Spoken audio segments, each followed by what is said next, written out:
हरे कृष्णा करुणा सागर प्रभु। हरे कृष्ण प्रभु जी। हरे कृष्ण। मीना माता जी हरे कृष्णा। कृष्णा प्रभु जी, दंडवत प्रणाम। दंडवत प्रणाम। वो कहते हैं ना, sorry for the temporary inconvenience for the permanent convenience. क्या? Sorry for the temporary inconvenience for the permanent convenience. तो हरे कृष्ण प्रभु। हरे कृष्णा।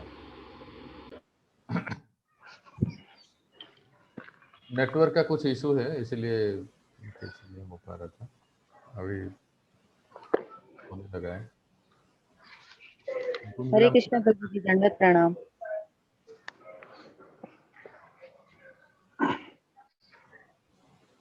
इस बार थोड़ा चेंज हुआ फिर से मीटिंग आईडी और password. Okay, so will start with others join. महारानी देवी माता जी और कृष्णा प्रभु जी के प्रकट नाम बोलो। प्रभुपाद। निकुंज माता हरे कृष्णा। और माधवी लता, माधुरी देवी सब कहाँ गए? मोहिनी हरे प्रीति, कृष्णा प्रभु जी, दंडवत प्रणाम। माधवी माता हरे कृष्णा। और माधुरी माता आ रहे, ज्वाइन हो रहे? हाँ प्रभु जी। मोहिनी प्रीति माता जी हरे कृष्णा।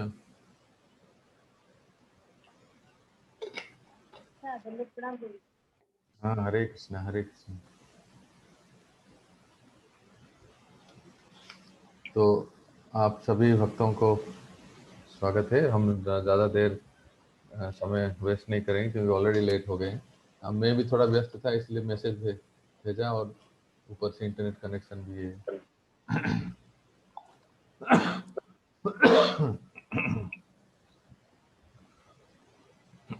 ओम नमो भगवते वासुदेवाय। ओम नमो भगवते वासुदेवाय। ओम नमो भगवते वासुदेवाय। ओम अज्ञानातिमिरान्धस्य ज्ञानाञ्जनशलाकया चक्षुरुन्मिलितं येन तस्मै श्रीगुरवे नमः। श्रीचैतन्यमनोभीष्टं स्थापितं येन भूतले स्वयं रूपा कदा मह्यं ददाति स्वपदान्तिकम्। वन्देऽहं श्रीगुरोः श्रीयुतापदकमलं श्रीगुरून् वैष्णवांश्च श्रीरूपं सागरजातं सहगण रघुनाथान्वितं तं सजीवम् साद्वैतं सावधूतं परिजनसहितं कृष्णचैतन्यदेवं श्रीराधा कृष्णपादां सहगण ललिता श्रीविशाखान्वितां च। नमो विष्णुपदाय कृष्णप्रेष्ठाय भूतले श्रीमते भक्तिवेदांत स्वामिनिति नामिने।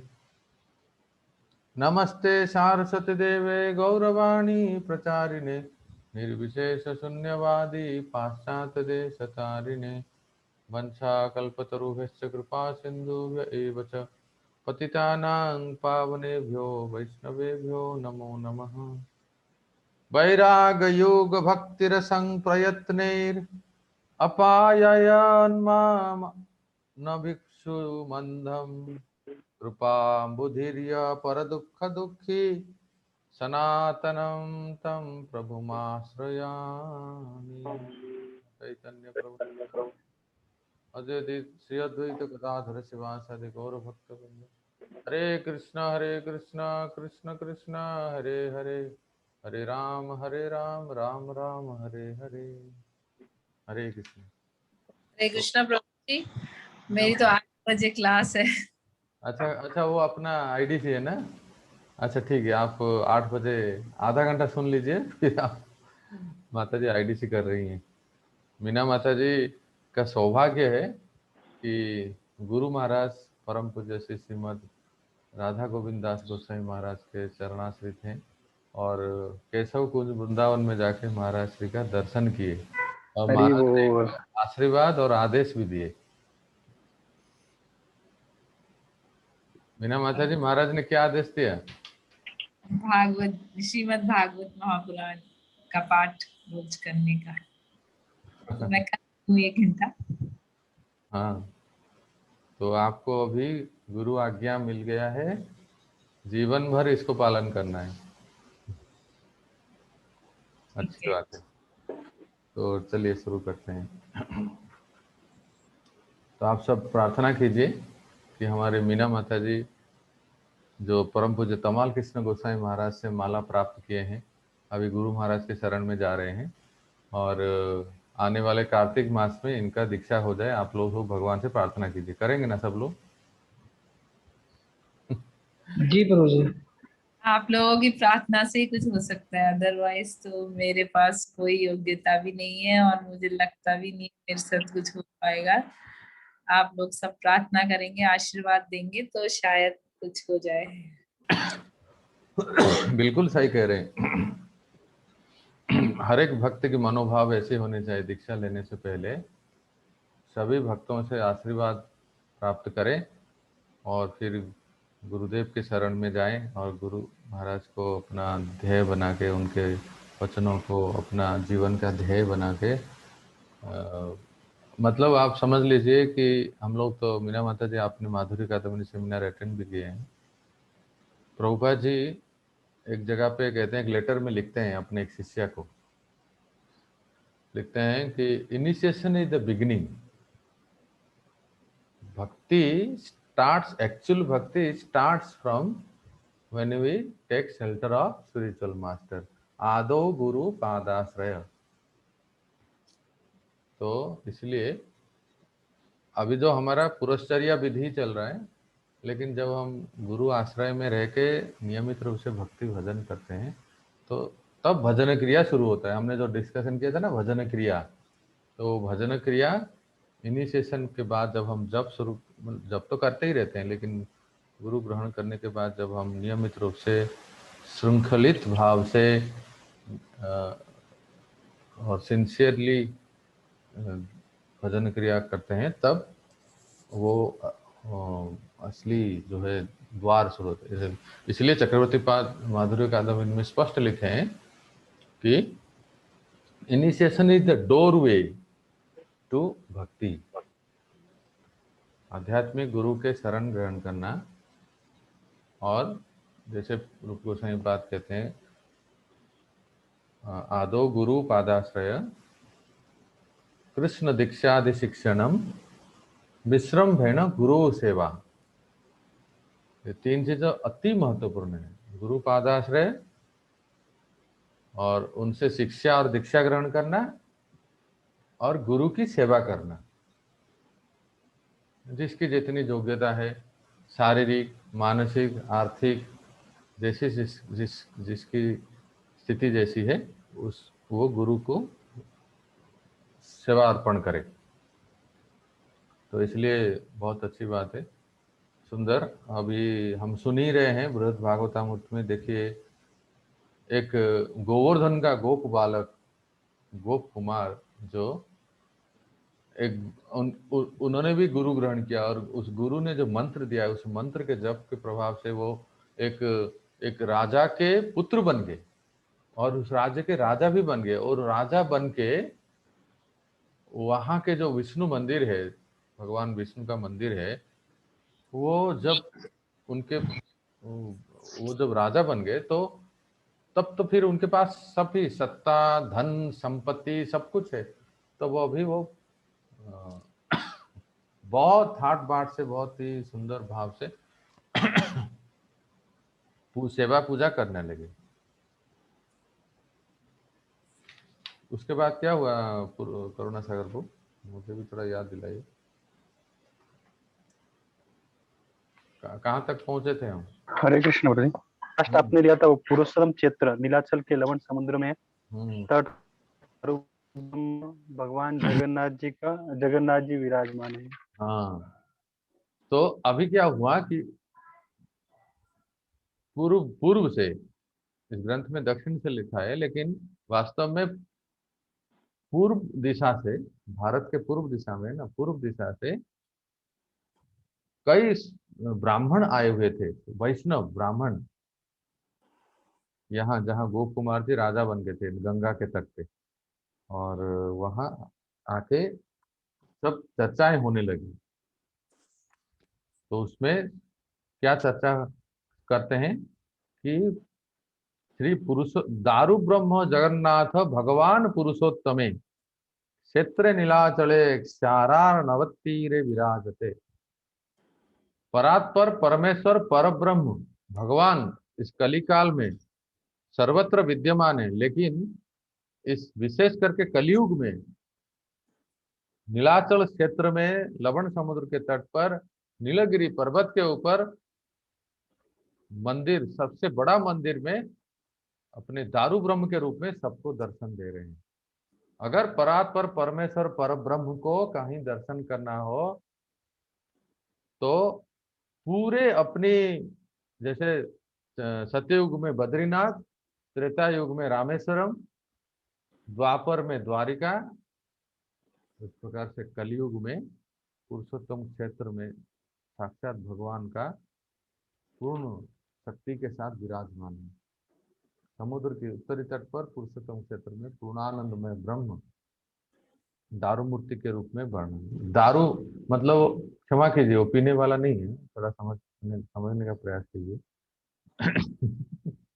दारू का अर्थ क्या है, कौन बताएगा? बताइए मीना माता। हाँ, कास्ट। हाँ, कास्ट काष्ठ, लकड़ी। काष्ठ को संस्कृत में दारू लकड़ी। कहते हैं। हाँ, हमारे गुरु महाराज एक उदाहरण देते हैं। कई बार वो कथा कहते हैं तो लोगों को शास्त्रीय भाषा समझ में नहीं आता है। तो एक बार कथा में कह रहे थे वो, हम संसार में जितने सब वस्तु है, व्यक्ति हैं, सब माइक है। माइक वस्तुओं के पीछे रचे बचे हैं, माइक लोगों के साथ रहते हैं, इसीलिए हमारा मन भी मायामय हो गया है। एक गांव का व्यक्ति था, तो सोचते हैं महाराज ज्यादातर माइक माइक क्यों बोल रहे हैं, इनको माइक नहीं मिला है क्या? अब तो माइक में बोल रहे हैं, और कितना माइक चाहिए इनको? तो बाद में उसने प्रश्न पूछा, महाराज आप जो ये माइक व्यक्ति, माइक ऐसे ऐसे कह रहे हैं, ये माइक क्या होता है? आप तो एक माइक ले रखे हैं, और कितने माइक चाहिए आपको? तो इसीलिए कई बार जो है समझ में नहीं आता है। जब हम कहते हैं कि दारू ब्रह्म, दारू मूर्ति, तो जो पियकड़ होते हैं तो वही समझेंगे ना। तो ये काष्ठ लकड़ी के जो मूर्ति है। यहाँ पे वो लोग थोड़ी आएंगे जो समझेंगे। आपकी क्लास में वो लोग थोड़ी आएंगे। हाँ सही में, लेकिन अगर कहीं पब्लिक सभा में इसको बोल रहे हैं ना, दारू मूर्ति दारू ब्रह्म, तो इसको थोड़ा स्पष्टीकरण करना चाहिए। नहीं तो लोग अलग सोचेंगे कि अभी हमारे साथ की घटनाएं आपको क्या बताऊं। महाराष्ट्र में, पुणे में हमने ज्वाइन किया, तो महाराष्ट्र में हम लोग पुस्तक वितरण करने जाते थे। तो एक बार हम स्टेशन में गए, पुणे स्टेशन में, और वहाँ पुस्तक वितरण कर रहे थे। तो हम हमें उस नए नए थे हम, उस समय मराठी इतना नहीं आता था। अब तो थोड़ा बहुत समझ गए हैं, वो समझ बोल नहीं पाते लेकिन पूरा समझ जाते हैं। होता ही है, इतने साल किसी क्षेत्र में रहने के बाद भाषा का ज्ञान हो जाता है। अब हमारे साथ जो भक्त था वो भी कोई उड़िया बंगाली ही था, उसको भी मराठी नहीं आता था। अब क्या हुआ कि उसके कुछ किताब जा ही नहीं रहे थे। उसने एक दूसरे भक्त को देखा, एक्चुअली वो बुक डिस्ट्रीब्यूशन के समय क्या बोल रहा है, उसके पास ज्यादा लोग आते हैं, मेरे पास नहीं आते। और उसने वो सीख लिया, अच्छा ऐसा बोलना होता है क्या। तो उसने भी एकदम अनाउंस किया, हरे कृष्णा। हमारे पास जन्म मृत्यु से पलीकडे और क्या क्या मराठी पुस्तक सब बोल दिया। कहा कि जल्दी आइए, और बोलने लगा 10 रुपया 10 रुपया 10 रुपया 10 रुपया 10 रुपया 10 रुपया 10 रुपया 10 रुपया, ऐसे बोलने लगा। एक्चुअली वास्तव में वो क्या कह रहा था कि 10 रुपया। 10 रुपए। हाँ, 10 रुपया। 10 रुपए का पुस्तक था। अभी आजकल थोड़ा रेट बढ़ गए, तो वो उससे सीख लिया और ऐसे बोलने लगा तोतली बोली में, जैसे उसको जितना भी आता है। तो उसको 10 रुपया बोलना चाहिए, लेकिन वो उसने क्या बोल रहा था, दारू पिया दारू पिया दारू पिया दारू पिया दारू पिया। अब लोग जो है एकदम इकट्ठे हो गए, भाई कौन दारू पिया, किसने दारू पिया, किसको पिलाया, कितना पिया। सब सही में एकदम इकट्ठे हो गए, हंसने लगे। इसने हमारी ओर देखा, कुछ गलत बोल रहा हूँ क्या? तो मैंने कहा कि अरे थोड़ा समझ के और अच्छी तरह से बोलो ना, ये क्या दारू पिया लगा रहे हो। सब लोग सोचेंगे कि भक्त लोग क्या दारू ये लोग तो छुड़ाते हैं, पीने वाले नहीं है ना। तो कई बार भाषा का ज्ञान के अभाव से अलग अर्थ समझ लेते हैं। महाराज श्री और एक उदाहरण देते हैं, अजामिल कथा कभी आप सुनिए, उसमें याद है बहुत पहले हमने सुना था, अब बहुत साल हो गए। कथा में कई बार ऐसे समझाने के लिए कह देते हैं, लेकिन लोग ना उसके अर्थ को अलग, मन सही अर्थ को समझ नहीं पाते। महाराज कह रहे थे कथा में, मान लीजिए मेरे 4 बेटे हैं। अब एक को ऐसा हुआ, दूसरे को ऐसा हुआ, तीसरे को ऐसा हुआ। तो ऐसे करके समझाए, कथा पूरी हो गई। कथा पूरी होने के बाद बिहार के तो सब बहुत बुद्धिमान लोग हैं, आप तो जानते ही हैं, एक बात को लेके कैसे समझ जाते हैं सब। तो बेचारे सरल गांव के थे। अब वो एक दूसरे से बात कर रहे हैं। महाराज तो कह रहे हैं वो सन्यासी हैं, तो उनके बेटे कहाँ से हुए? एक ने कहा। तो दूसरे ने कहा, चुप, सन्यासी होके उनके बेटे कहाँ से होंगे? अरे नहीं, तुमने कथा में नहीं सुना क्या? महाराज खुद कह रहे थे, मान लो मेरे 4 बेटे हैं। तो इसका अर्थ क्या हुआ, तुम बताओ। तो ये जैसे कालिदास थे तो वो सुपर कालिदास थे, दूसरे वाले भी कोई कम नहीं थे, एक से बढ़कर एक। कह रहे थे ना, मान, तुम बताओ, कह रहे थे कि नहीं कह रहे थे? 4 बेटे हैं, मान लो मेरे 4 बेटे हैं। तो तुम मानते क्यों नहीं हो? अब बताओ। महाराज जब बोल रहे हैं मान लो, तो तुम मानते ही नहीं हो। अब दोनों में एकदम मतलब समझ ही नहीं पाए। अब कहे कि क्या करें। अब चलते हैं महाराज के पास ही चलते हैं। तो दोनों सही में आए और पूछे, महाराज बाबा महाराज जो भी बोलते हैं गांव में, कहते हैं हमने तो सुना आप सन्यासी हैं, लेकिन हमारे मन में एक प्रश्न है कि आप कह रहे थे कथा में कि आपके 4 बेटे हैं।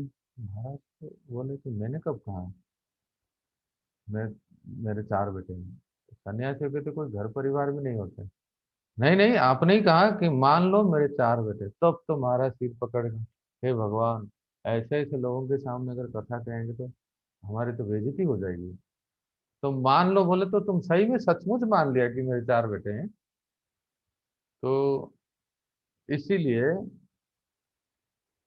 जो मीना माता जी कह रही है, आपके सामने तो ये तो समझ में आ जाता है कि दारू मूर्ति का अर्थ क्या है। अगर कहीं यूपी राजस्थान के साधारण लोगों के सामने मैंने ये बात बोल दी, दारू दारू, अगर 2-4 बार बोल दिया, तो लोग समझ जाएंगे बाबा कुछ गड़बड़ है। कि कहीं और किसी की नाम तो नहीं ले रहे हैं। तो इस तरह से चैतन्य महाप्रभु ने भी कहा है सार्वभौम भट्टाचार्य को कि आप बड़े सौभाग्यवान हैं, क्योंकि आप दारू ब्रह्म का रोज दर्शन करते हैं। ब्रह्म साक्षात काष्ठ लकड़ी के रूप में भगवान के रूप में प्रकट हुआ। और आपके भाई जिनका नाम है विद्या वाचस्पति, वो नदिया नवद्वीप में रहते हैं, वो जल ब्रह्म का सेवन करते हैं, जल ब्रह्म का पूजा करते हैं, जल ब्रह्म का संग प्राप्त करते हैं। जल ब्रह्म कौन है? बोलो राधा रानी माता जी, कौन है जल ब्रह्म? बताओ। ये नहीं मैं जो पी रहा हूँ।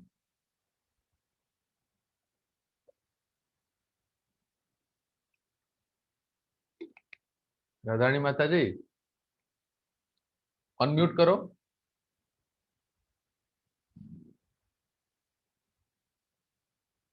हो रहा है अनम्यूट? कीजिए, फिर से कीजिए,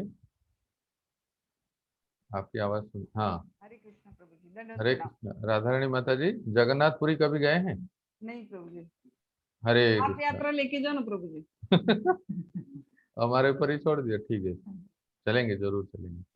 आज तो हम पूरा जगन्नाथपुरी के ही चर्चा कर रहे हैं, क्योंकि भगवान परम ब्रह्म लकड़ी के रूप में, दारू के रूप में वह विराजमान है। तो प्रभु जी जल, का ट्रिप बनाइए, यात्रा यात्रा। हाँ हाँ, ठीक है, आज ठीक। यात्रा कराइए। हाँ, बिल्कुल प्लान करेंगे। ये थोड़ा सा, ये कोरोना मोरोना थोड़ा शांत हो जाने दीजिए, तो फिर जरूर जाएंगे। हमारे करुणा सागर को गए हैं। निकुंज माता आप गए हैं क्या? नहीं, गई हुई तो मैं भी हूँ, मायापुर भी और जगन्नाथपुरी भी, पर नहीं प्रभु, भक्तों ओह, के साथ जाने में। आपके घर में तो जगन्नाथ है ना निकुंज माता? नहीं क्या? प्रभु जी, कौन से राधे डिस्ट्रिक्ट? श्याम सुंदर, राधा श्याम सुंदर है? राधे श्याम सुंदर। वृंदावन किसके पास हाँ, जगन्नाथ है? वृंदावन से। जगन्नाथ किसके पास? अच्छा हाँ, मीना माता जी के पास है। मोहिनी माता जी आपके पास भी है? जगन्नाथ बलदेव सुभद्रा है? हरि बोल। नीलाचल निवास आए, बहुत अच्छा, बहुत अच्छा। अच्छा अच्छा, अब दर्शन करा रहे हैं, देखो माता जी के अल्टर में।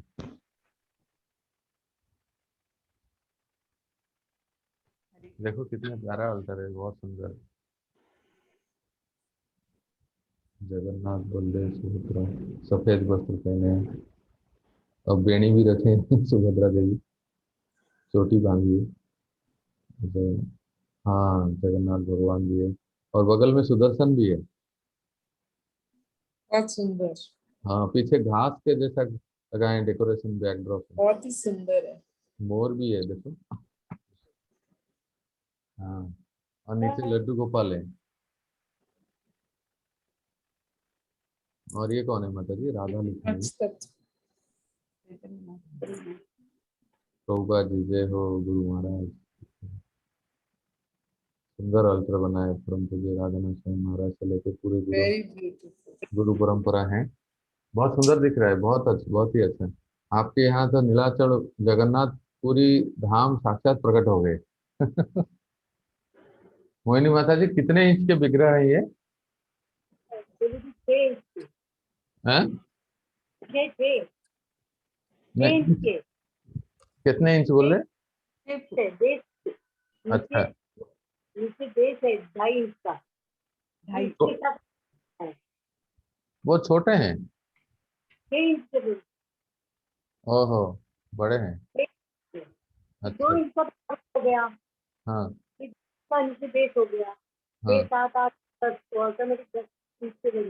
अच्छा अच्छा अच्छा, हाँ हाँ, ठीक है, ठीक है।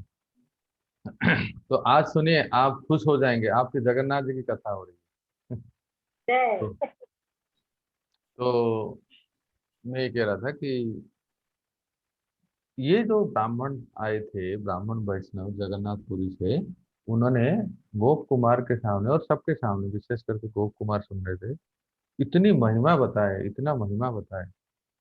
माय डियर डिवोटीज, प्यारे भक्तों, आज के क्लास में आप जो भी सुनोगे, मतलब इंग्लिश में एक शब्द है स्पेल बाउंड। हाँ, हिंदी में अनुवाद करेंगे तो क्या होगा निकुंज माता? आश्चर्यचकित हो जाओगे, मस्मराइज हो जाओगे, है ना? ये सही कहा ना मैं?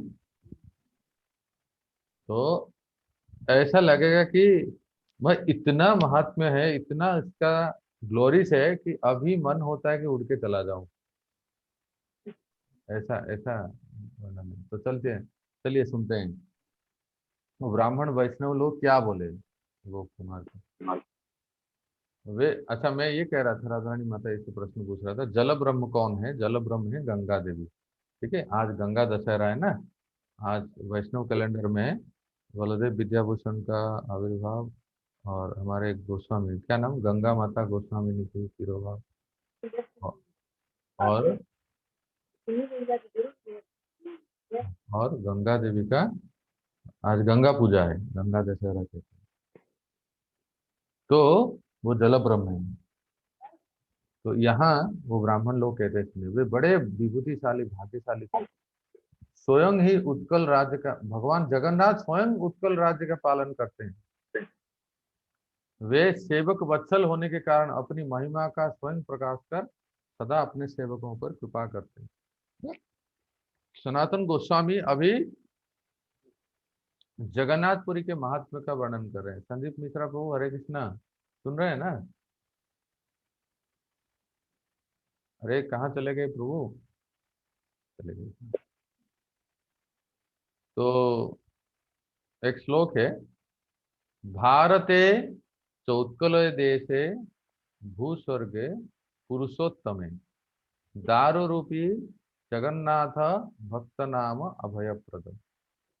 अर्थात सुनते जाइए, भारतवर्ष में वैकुंठ अवतरित हो चुका है। भारतवर्ष में वैकुंठ अवतरित हुआ है, भू वैकुंठ है। कहाँ? उत्कल प्रदेश में, उत्कल राज्य में, उड़ीसा प्रदेश में, जिसका नाम है पुरुषोत्तम क्षेत्र। वहां दारू रूपी जगन्नाथ भक्ता नाम अभय प्रद। वहां दारू के रूप में भगवान जगन्नाथ भक्तों को अभय प्रदान करते हैं। ये इस यहाँ का विशेषता है। इसके द्वारा उनका अपना महात्म्य और दिन वत्सलता, सेवकों के प्रति भी परम वत्सल और परम स्निग्ध व्यवहार युक्त होने के कारण वे कदापि उनका कोई भी अपराध ग्रहण नहीं करते। भगवान जगन्नाथ इतने दयालु हैं, इतने कृपालु हैं, अपने सेवकों से कुछ त्रुटि भी हो जाती है, हाँ? कुछ गलती भी हो जाती है तो उसको वो ग्रहण नहीं करते हैं अपराध को।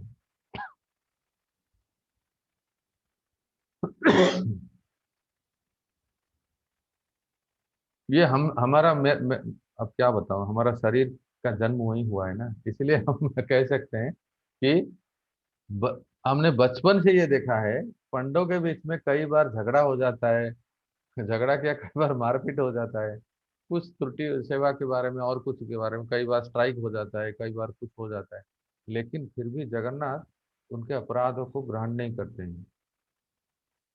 ये एक विशेष महात्म्य है। तो एक बार की बात है, यमराज आए थे, अर्थात यमराज गए, आए थे नहीं ऐसा कहेंगे, यमराज गए, कहाँ गए? ब्रह्मा जी के पास, विधाता के पास। और विधाता के पास जाके बोले, हे ब्रह्मदेव, आपने मुझे किस कार्य के लिए नियुक्त किया है बताइए। तो ब्रह्मदेव ने कहा, ये क्या बात है, आज ऐसी प्रश्न क्यों पूछ रहे हैं?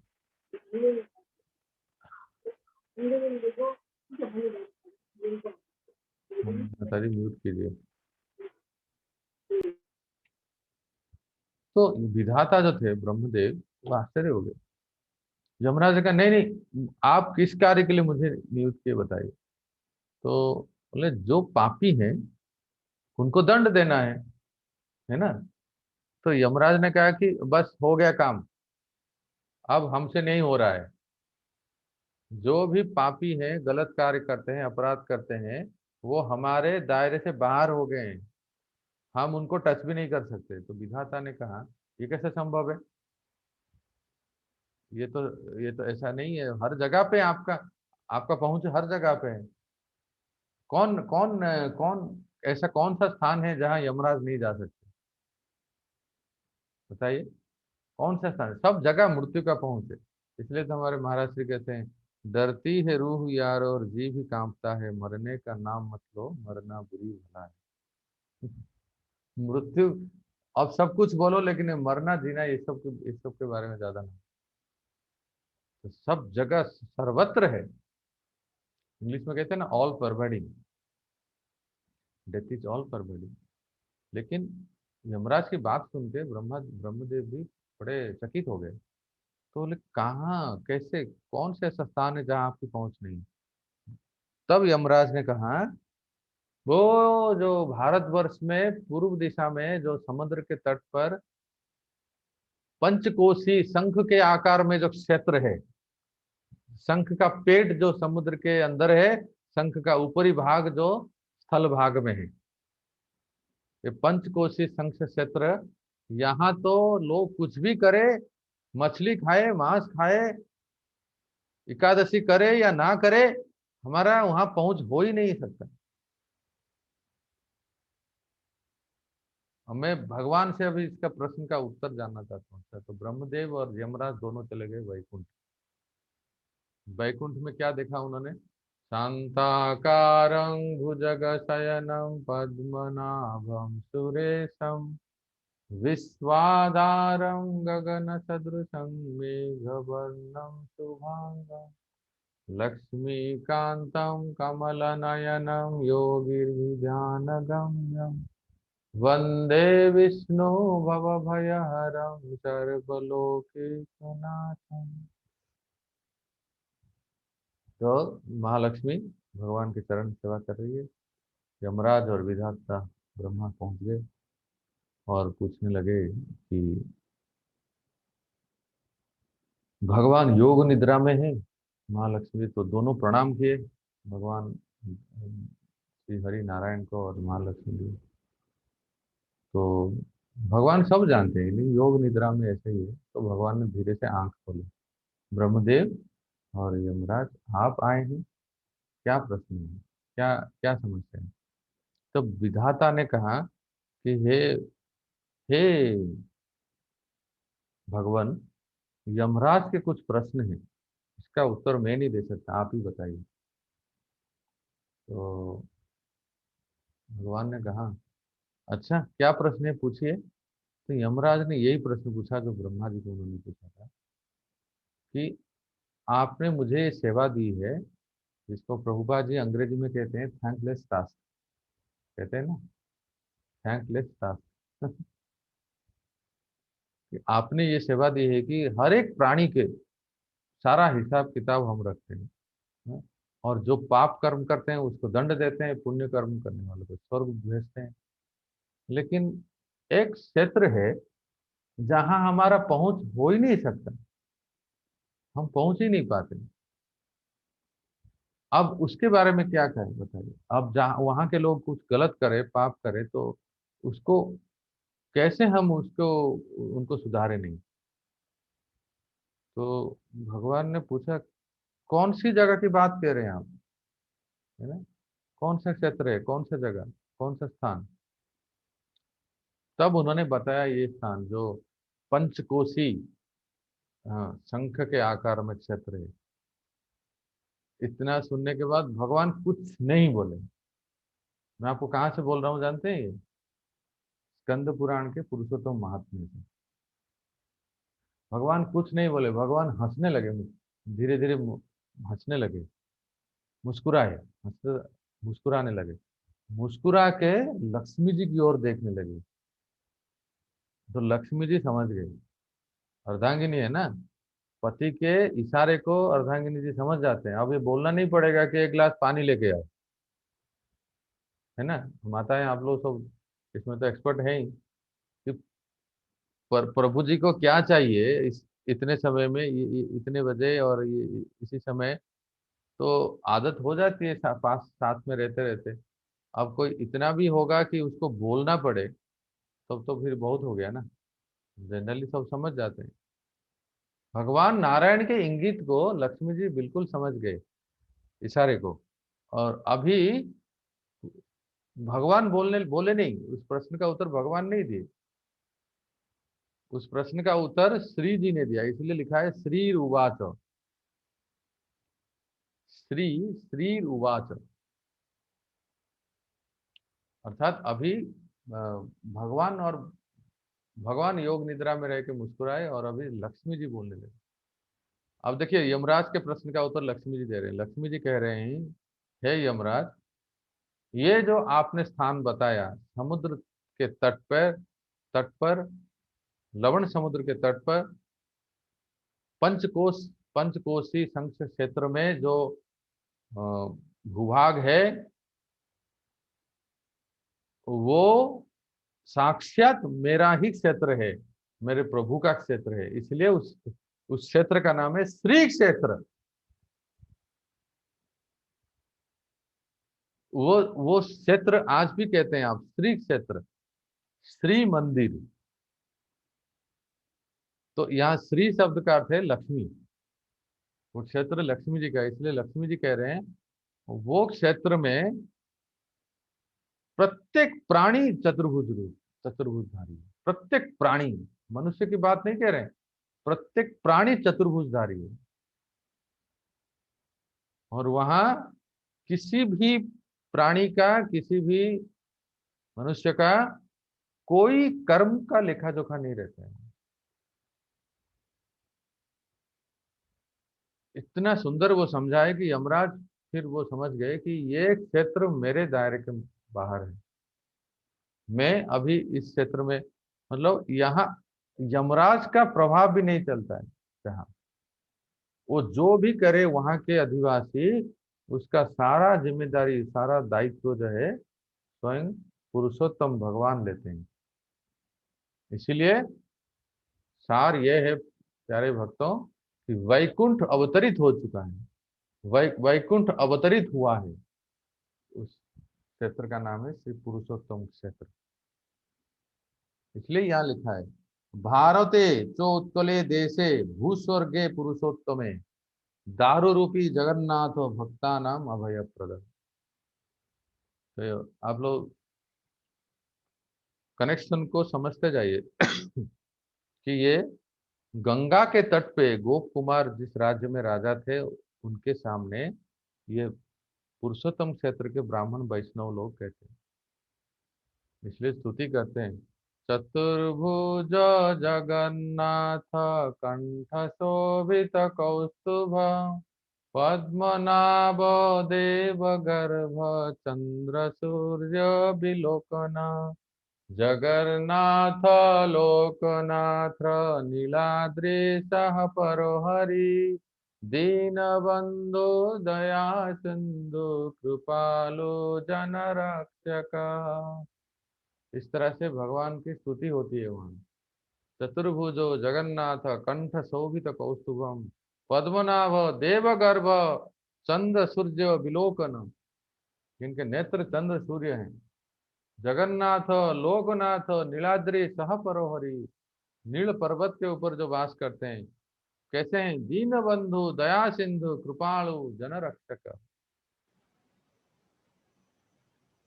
और वहां स्वयं लक्ष्मी देवी उनके लिए भोग सामग्री बनाती हैं।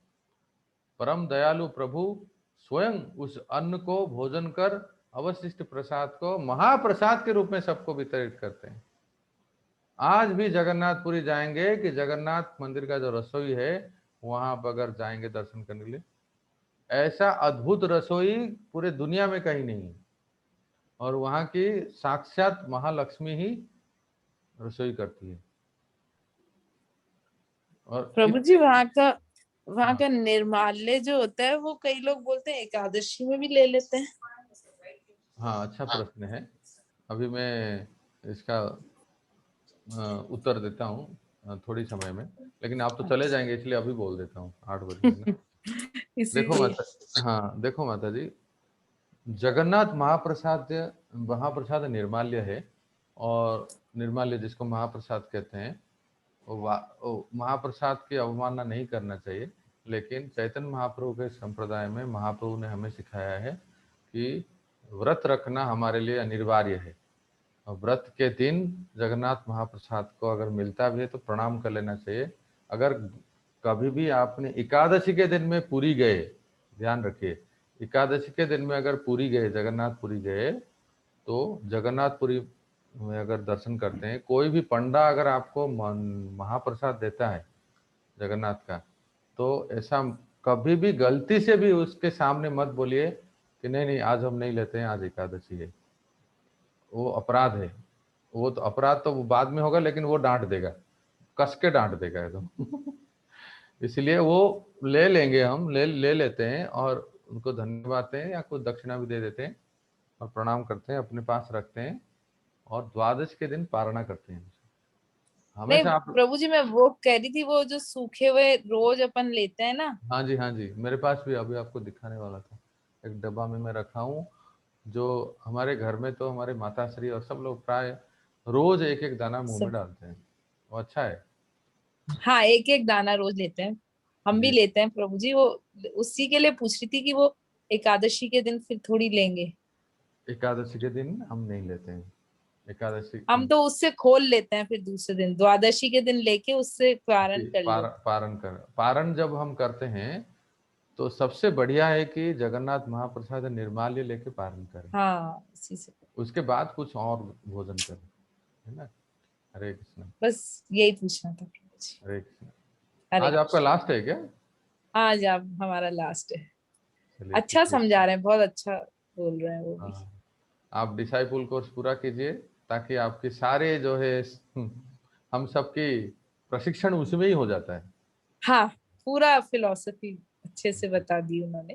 जी, तो बहुत अच्छा है। इस क्लास को आप रिकॉर्डिंग अपलोड हो जाएगा, उसको बाद में सुन लीजिए, क्योंकि ठीक मैं अभी महाप्रसाद का महात्म्य बताने जा रहा हूँ, तो आप बाद में है। सुन लीजिए और महाप्रसाद ठीक है। ग्रहण कीजिए। ठीक। आपको बहुत बहुत बधाई हो अगले पांडव निर्जला एकादशी कल के लिए।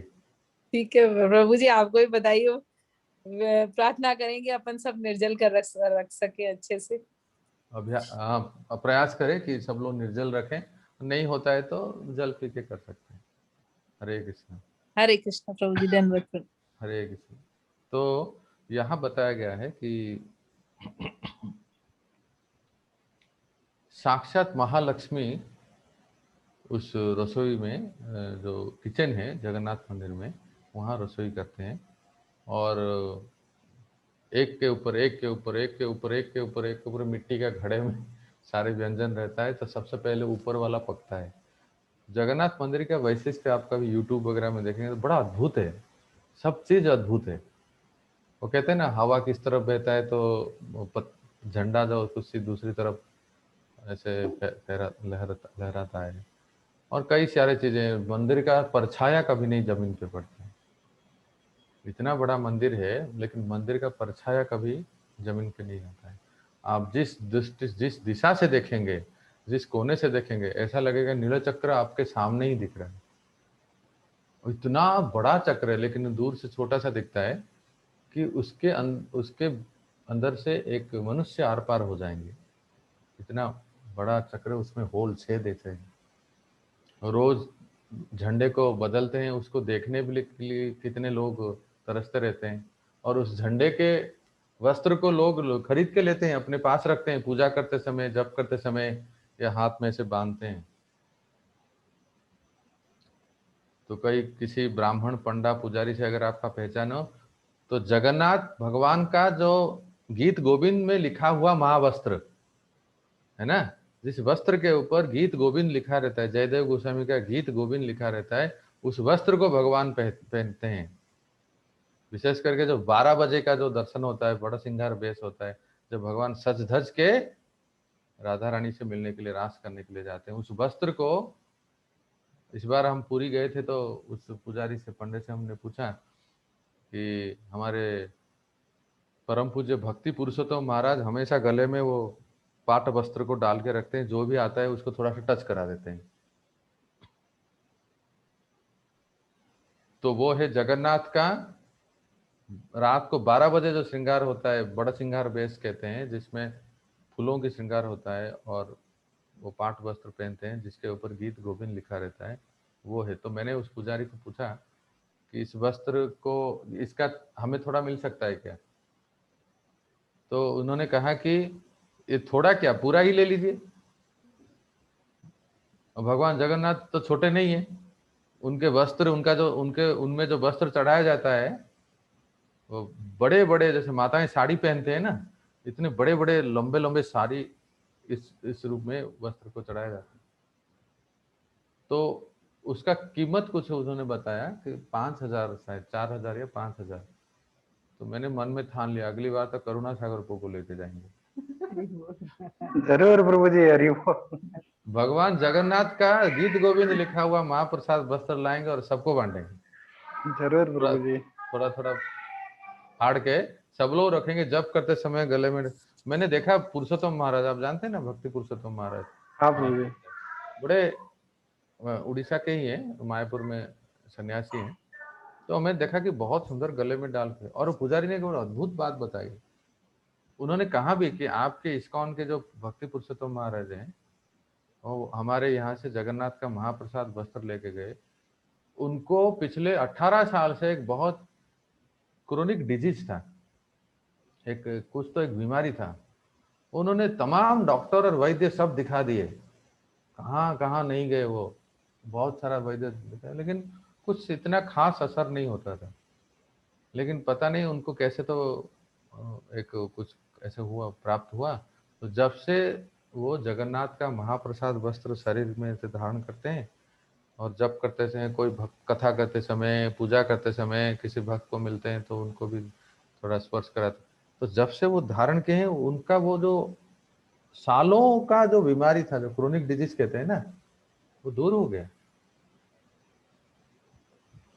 तो माने भगवान के प्रसादी वस्त्र का इतना प्रभाव है, बताओ। केवल इतना है कि विश्वास होना चाहिए आपको। हाँ, समय के प्रभाव से हमारा कर्म जब नष्ट होता है तब वो हो ही जाता है, लेकिन साथ साथ ये सब जो इंग्लिश में कहते हैं ना, कैटलिस्ट है, कि इसको जब भगवान के महाप्रसादी वस्त्र को या महाप्रसाद ज्वेलरी को भगवान के द्वारा पहनाया हुआ निर्माल्य को जब हम धारण करते हैं, तो हमारी सारी रोग और ताप, सब प्रकार के जो व्यथा सब दूर हो जाता है, और हमारी भक्ति में बढ़ोतरी होती है ना। तो मैं कह रहा था, यहाँ वर्णन है कि वो जो महालक्ष्मी स्वयं भोजन बनाती है, उसको भगवान जगन्नाथ के मंदिर में 52 बार भोग लगता है। जिनके घर में जगन्नाथ हैं वो खूब खिलाइए, तब भगवान प्रसन्न होंगे और दूधो नाव पुतो फलो बहुत बहुत बहुत आशीर्वाद देंगे। ये जिनके घर में जगन्नाथ है उनको कंजूसी नहीं करना चाहिए, खूब खिलाना चाहिए, बहुत बढ़िया बढ़िया व्यंजन बना के। पूरी में तो 52 बार भोग लगता है, कम से कम हम 2-4 बार लगा दें। जब जो मिलता है, कभी आम लगा दे, कभी फल लगा दे, कभी कुछ मिठाई विठाई, बहुत अच्छा व्यंजन बना के। तो यहाँ भी ऐसे ही जिनकी कृपा से देव दुर्लभ महाप्रसाद लोगों को प्राप्त होता है, वो प्रसाद किस प्रकार का है, साक्षात परमेश्वरी लक्ष्मी देवी बनाती है भगवान के लिए। भगवान उस अन्न को, भोजन को ग्रहण कर अपने भक्तों को अवशिष्ट प्रदान कर देते हैं। अभी प्रश्न होता है, जब भगवान ने सारे भोग ग्रहण कर लिए तो बचा क्या फिर प्रसाद के लिए? कहते हैं, परम दयालु स्वभाव होने के कारण, अर्थात अपने सेवकों को सुख प्रदान करने के लिए, प्रभु अपने खाए हुए भोजन का कुछ कुछ अवशिष्ट रख देते हैं। अथवा भगवान जगन्नाथ अपने दृष्टि से ही सारे भोग को ग्रहण कर लेते हैं, और सारा भोग जो है वैसे का वैसा ही रहता है। उसी को ही आनंद बाजार में जाके प्रसाद, महाप्रसाद के रूप में बांटा जाता है। महाप्रसाद संज्ञंच तत्पृष्ठम येन केनचित् यत्र कुत्रापि वा नीतम अविचारेण भुज्यते। प्रभु के इस प्रसाद का नाम है महाप्रसाद। क्या है? महाप्रसाद।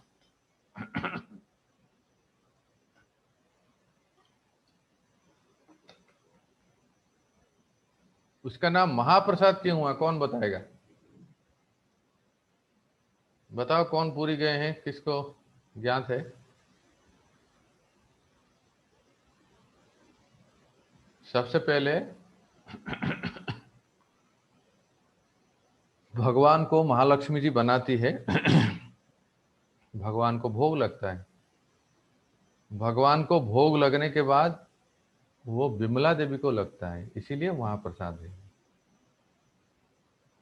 श्री जगन्नाथ मंदिर में एक पार्श्व देवता है, पूरे परिक्रमा में और भी देवी देवता हैं, तो विमला देवी हैं। इन्होंने भगवान से वरदान मांगा था कि मुझे आपका महाप्रसाद चाहिए, तो भगवान ने कहा था सबसे पहले आपको मिलेगा। इसीलिए विमला देवी को चढ़ाया जाता है, इसलिए वो फिर महाप्रसाद हो जाता है।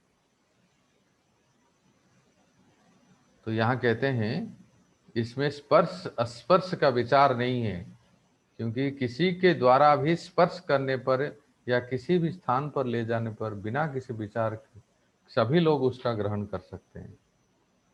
अब सुनिए थोड़ा 5-7 मिनट महाप्रसाद का वर्णन सनातन गोस्वामी करते हैं अनेक श्लोक कोट करके। प्रभु के इस प्रसाद का नाम महाप्रसाद है। इसमें प्रभु के अधरामृत का स्पर्श होने के कारण यह देवताओं के लिए भी परम दुर्लभ रूप में प्रसिद्ध है। अतएव इस महाप्रसाद का कोई भी संदेह रहित होकर ग्रहण कर सकता है, अर्थात अछूत या अनजाने व्यक्ति के द्वारा स्पर्श किए जाने पर भी इसकी चिन्मयता नष्ट नहीं होती है। आध्यात्मिक बात तो दूर रहे, इवन भौतिक दृष्टि से भी देखा जाए तो जगन्नाथपुरी का दाल का स्वाद आपको कहीं नहीं मिलेगा।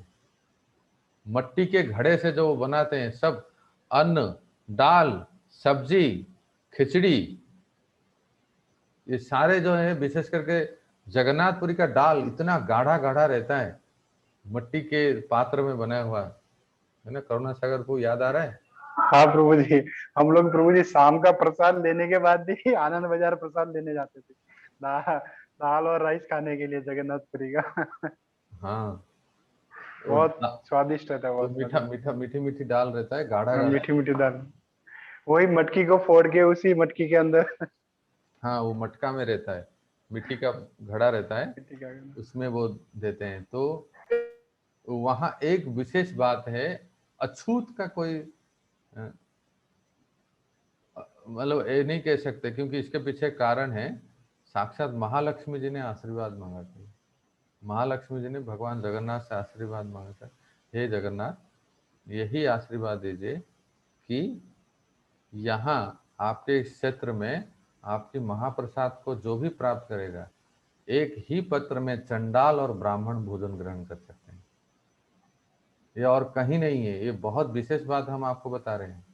एक ही पत्तल में चंडाल भी ले सकता है और ब्राह्मण भी ले सकता है। कोई अगर छी कर दे, अर्थात कोई अगर उसको नकार दे, तो महा अपराध है, क्योंकि महालक्ष्मी जी का ये वरदान है, भगवान जगन्नाथ का महालक्ष्मी जी को वरदान है कि यहाँ छूत अछूत का कोई विचार नहीं होगा।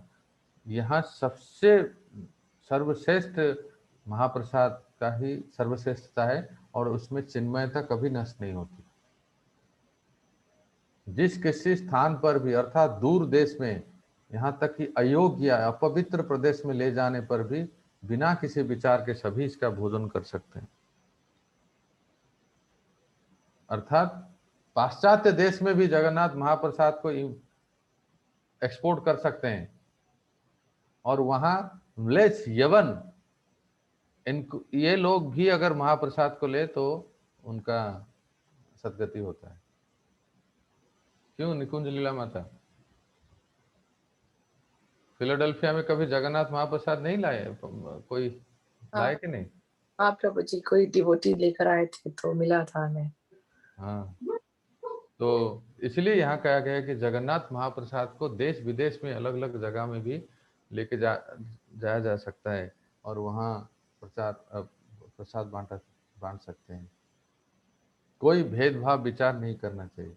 बिना किसी विचार से कहने का तात्पर्य यह है कि इसमें शुद्ध अशुद्ध, अशुद्ध हो गया ऐसा कहना, काल अकाल अथवा स्पर्श अस्पर्श के विचार आदि की कोई आशंका नहीं रहती है ना। आप समझ रहे? किसका झूठा हम लेते हैं क्या? नहीं लेना चाहिए। आज के काल में तो ये कोरोना काल में किसी का झूठा नहीं लेना चाहिए ना, बहुत अपवित्र माना जाता है। लेकिन जगन्नाथ महाप्रसाद मुंह से निकाल के भी ले सकते हैं, इतना पवित्र है, इसकी सैंक्टिटी कभी कम नहीं होती, अपना प्रभाव संकुचित नहीं करता है, अर्थात इसका प्रभाव नष्ट नहीं होता है। अतएव सभी लोग बिना विचार के इसे ग्रहण कर सकते हैं। शास्त्र में लिखा गया है, यदन्नम पाचये लक्ष्मीर भोक्ता च पुरुषोत्तम स्पृष्टा अस्पृष्टम न मंतव्यम यथा विष्णु तथैव तत्। यह अन्न स्वयं भगवती लक्ष्मी देवी बनाती है और श्री भगवान पुरुषोत्तम इसका भोजन करते हैं। अतः उनके महाप्रसाद के विषय में स्पर्श अस्पर्श का विचार करना उचित नहीं है कि ये झूठा है, ये चंडाल ने स्पर्श कर लिया है, नीच शूद्र ने इसको स्पर्श कर लिया है, कौन क्या कैसे लोग हैं, इसको ऐसे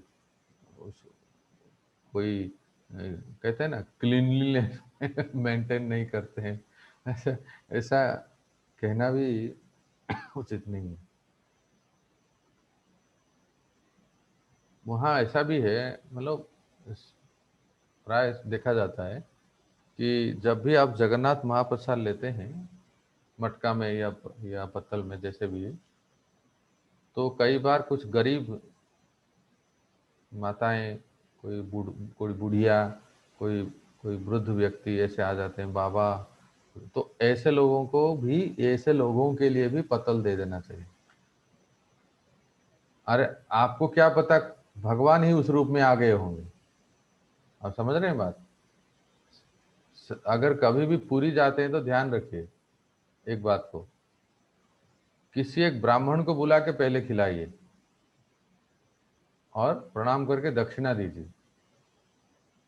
और बहुत बड़ा आशीर्वाद देगा आपको, बहुत।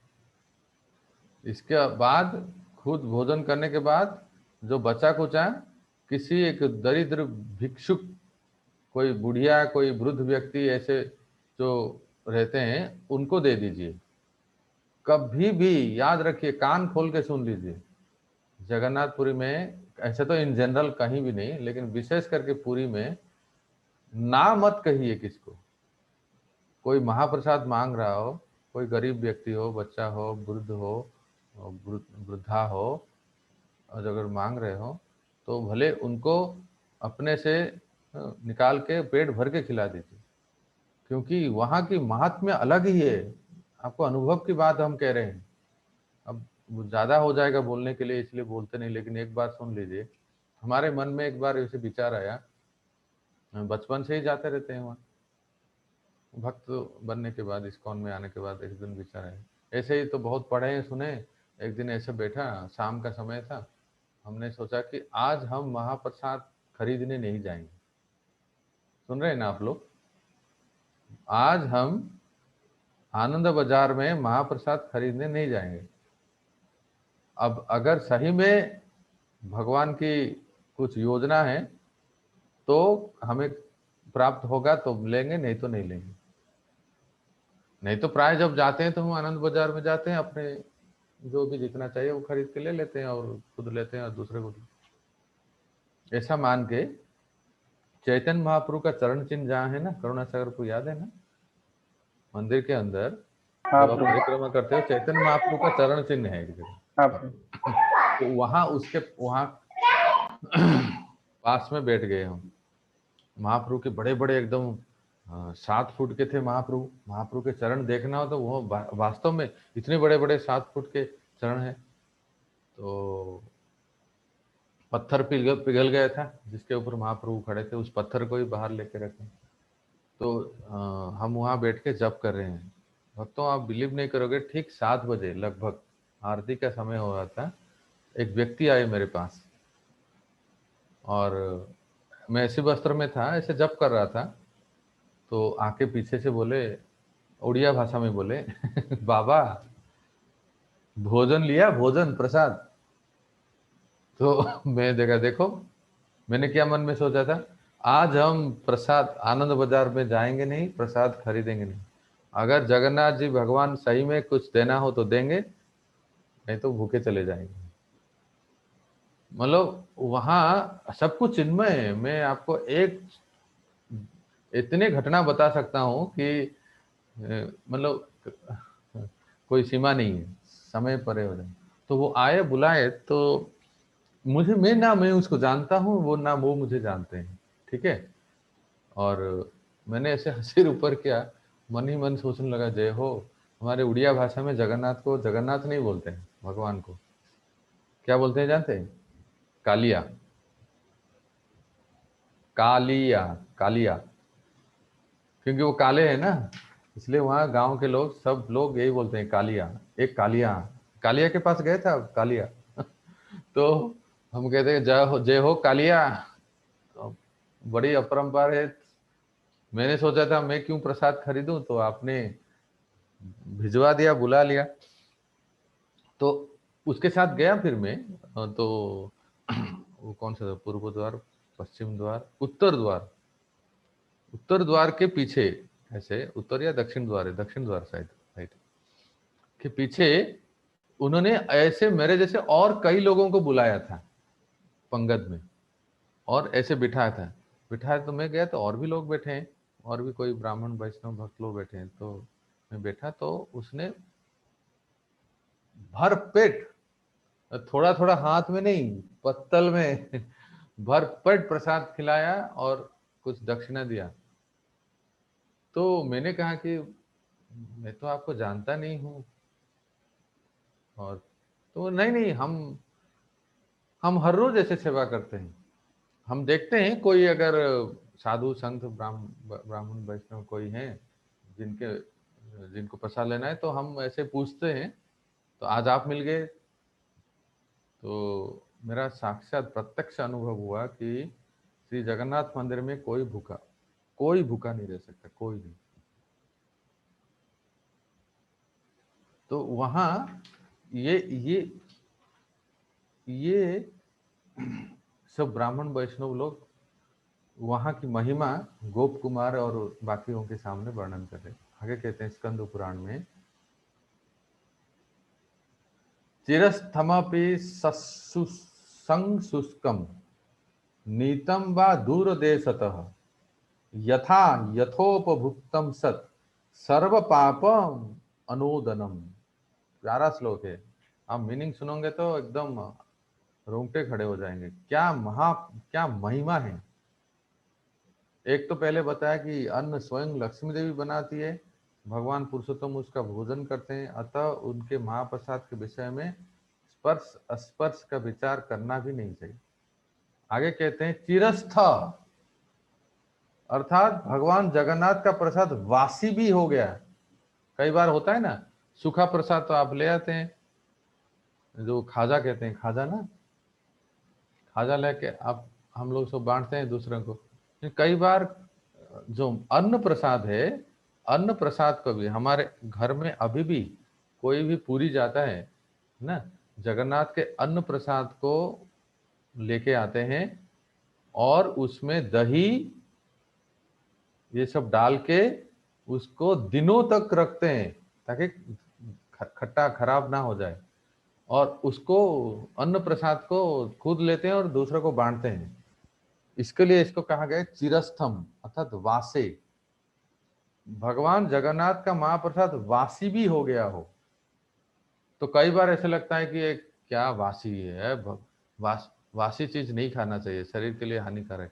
हाँ, ये बिल्कुल सही कह रहे हैं, लेकिन जगन्नाथ महाप्रसाद के लिए ये नियम लागू नहीं होता है। विश्वास के साथ अगर जगन्नाथ महाप्रसाद मिला, वासी भी क्यों ना हो, और उसका आपने अगर ग्रहण किया with faith, I am saying, श्रद्धा विश्वास के साथ, अगर नीलाचल निवासाय नित्याय परमात्मने बलभद्र सुभद्राभ्याम जगन्नाथाय ते नमः ऐसा कह के आपने महाप्रसाद ग्रहण किया तो उसका बहुत शक्ति है। पहले कहते हैं चिरस्थ वासे, फिर कहते हैं सशुष्कम, अर्थात पूर्णता सूखे हुए। कई बार खाजा या भात अन्न महाप्रसाद सूख जाता है, सूख जाता है ना कई दिन पर, कई दिनों के बाद।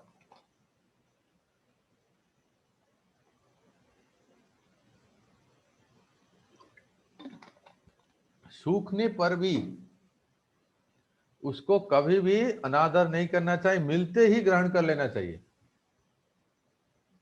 नीतम वा दूर देशत, या दूर देश से लाए हुए, अर्थात आप कहीं हैं, जैसे हमारे निकुंज माता यूएसए में हैं और कोई भारत से जगन्नाथ महाप्रसाद लेके गए या कई दिन हो गए, तो कई बार मन में होता है कि इतने दिन हो गए, इतने दिनों के बाद क्या वो प्रसाद रहता है? तो वो कहते हैं नहीं, दूर देश से लाए हुए महाप्रसाद को ग्रहण करने से भक्ति प्राप्त होती है और लेते ही हमारे सारे पाप ताप कर्म सब दूर हो जाते हैं। भविष्य पुराण में लिखा है, भविष्य अंत्य वर्णे ही नवर्णे शंकर प्रभवैरपि स्पृष्टम जगत्पतेरन्नम भुक्तम सर्वाघनाशनम। अंत्यज, अंत्यज किसको कहते हैं? जो 4 वर्ण से भी गया बीता, ब्राह्मण क्षत्रिय वैश्य शूद्र, 4 वर्ण से भी जो नीचे है उसको अंत्यज कहते हैं। अंत्यज हीन वर्ण, यहां तक कि सबके द्वारा स्पर्श वर्ण शंकर द्वारा स्पर्श होने पर भी वह महाप्रसाद अपना प्रभाव त्याग नहीं करता, बल्कि उस महाप्रसाद को पाने से समस्त प्रकार के पाप नष्ट हो जाते हैं। शास्त्र के वाक्य पर श्रद्धा होनी चाहिए। आप लोग समझ रहे हैं मैं क्या कह रहा हूं? ये केवल एक अतिशयोक्ति नहीं है। अतिशयोक्ति कहते हैं ना, एग्जैजरेशन, ये सत्य बात है। यामले तत्व यामले नास्ति तन्नैव राजेंद्र स्पृष्टा स्पृष्टा विवेचनम यस्य संस्पृष्ट मात्रेण यात्न्यो मेध्या पवित्रता। हे राजेंद्र, जिसके स्पर्श से महा अपवित्र भी पवित्र हो जाते हैं, उसमें फिर स्पर्श दोष कहां से आ सकता है? गरुड़ पुराण में लिखा है, न काल नियमो विप्रा व्रते चांद्रायणे यथा प्राप्त मात्रेण भुंजित यदिच्छे मोक्षमात्मनः।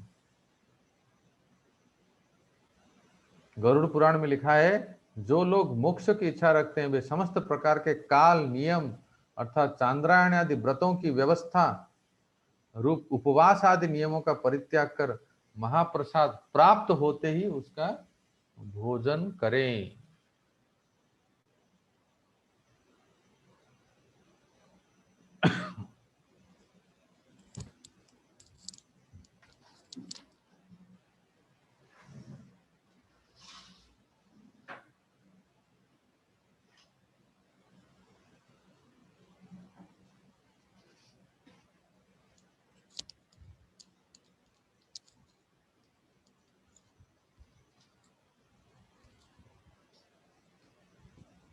उन साधुओं ने आगे कहा, अहो पुरुषोत्तम क्षेत्र की महिमा हम क्या वर्णन करें, जिस क्षेत्र में प्रवेश करने से गधे को भी चतुर्भुज रूप का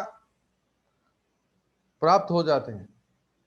अतः जो कोई भी उस क्षेत्र में प्रवेश करता है उसे पुनः जन्म ग्रहण नहीं करना पड़ता। अहो तत्क्षेत्र महात्म्यम गर्दभोपि चतुर्भुज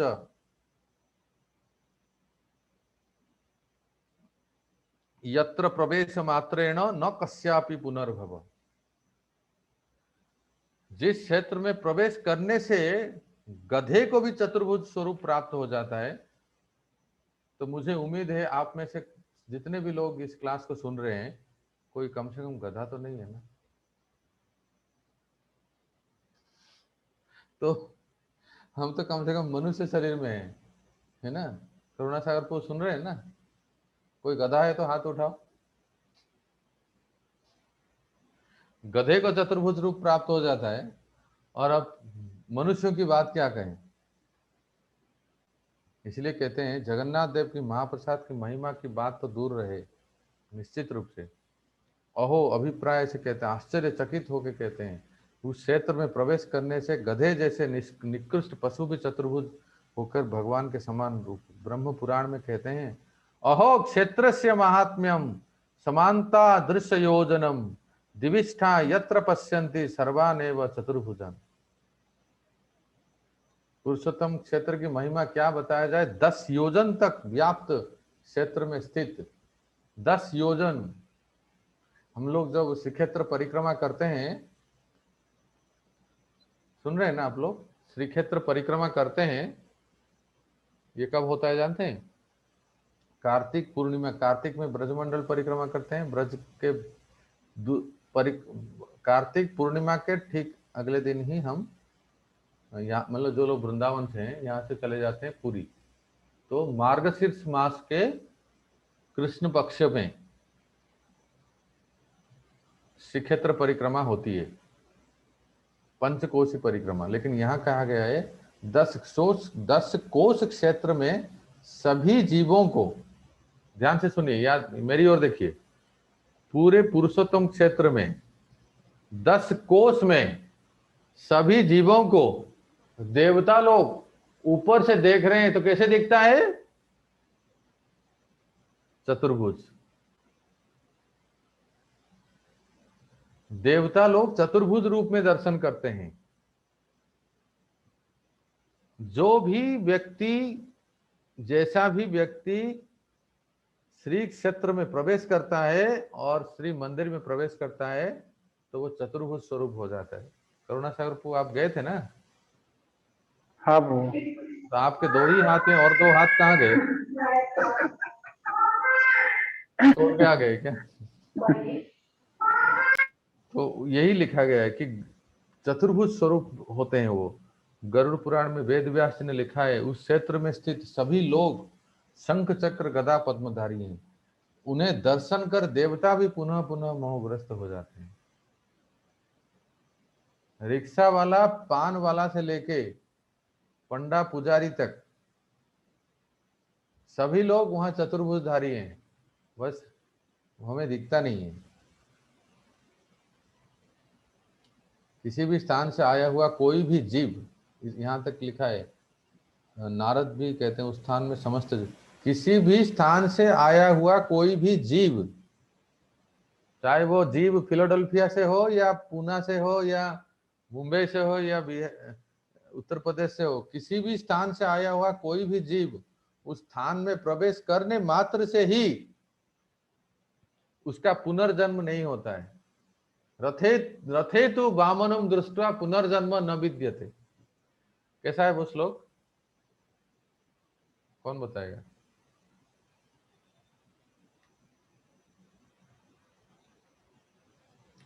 दोले तु दोल गोविंदम चापे च मधुसूदन रथे तु वामनम दृष्ट्वा पुनर्जन्म न विद्यते। दोले तु दोल गोविंदम, दोल यात्रा होता है, बंगाल उड़ीसा में बड़ा प्रसिद्ध है दोल यात्रा। दोल मतलब पालकी, पालकी में भगवान को लेके झूला झूला के अलग अलग मठ मंदिर में जाते हैं। दोल यात्रा फाल्गुन मास में होता है। उस दोल यात्रा को जिसने दर्शन किया, एक दोले तु दोलो गोविंदम चापे तु मधुसूदनम, और अभी गर्मी के दिन में अभी जो अक्षय तृतीया गया जिसमें चंदन यात्रा होती है 21 दिन तक, तो जिस व्यक्ति ने नरेंद्र सरोवर में भगवान का चंदन यात्रा का दर्शन किया है, बोट फेस्टिवल, ठीक है। और तीसरा कहते हैं रथे तु वामनम दृष्ट्वा, जिस व्यक्ति ने भगवान जगन्नाथ को रथ के ऊपर सवार होके पुरी में जिस व्यक्ति ने दर्शन किया, विशेष करके आने वाले आषाढ़ एकादशी के दिन जिस व्यक्ति ने भगवान जगन्नाथ को सोना बेस में दर्शन किया, गोल्डन डेकोरेशन, कहते हैं ऐसे व्यक्ति का इस संसार में पुनर्जन्म नहीं होता है ना।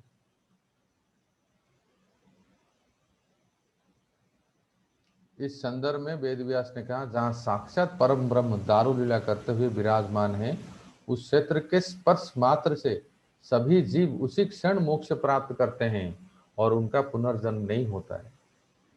सैकड़ों जन्मों के दुराचारी व्यक्ति भी उस क्षेत्र के स्पर्श मात्र से विष्णु के समान पूजनीय हो जाते हैं।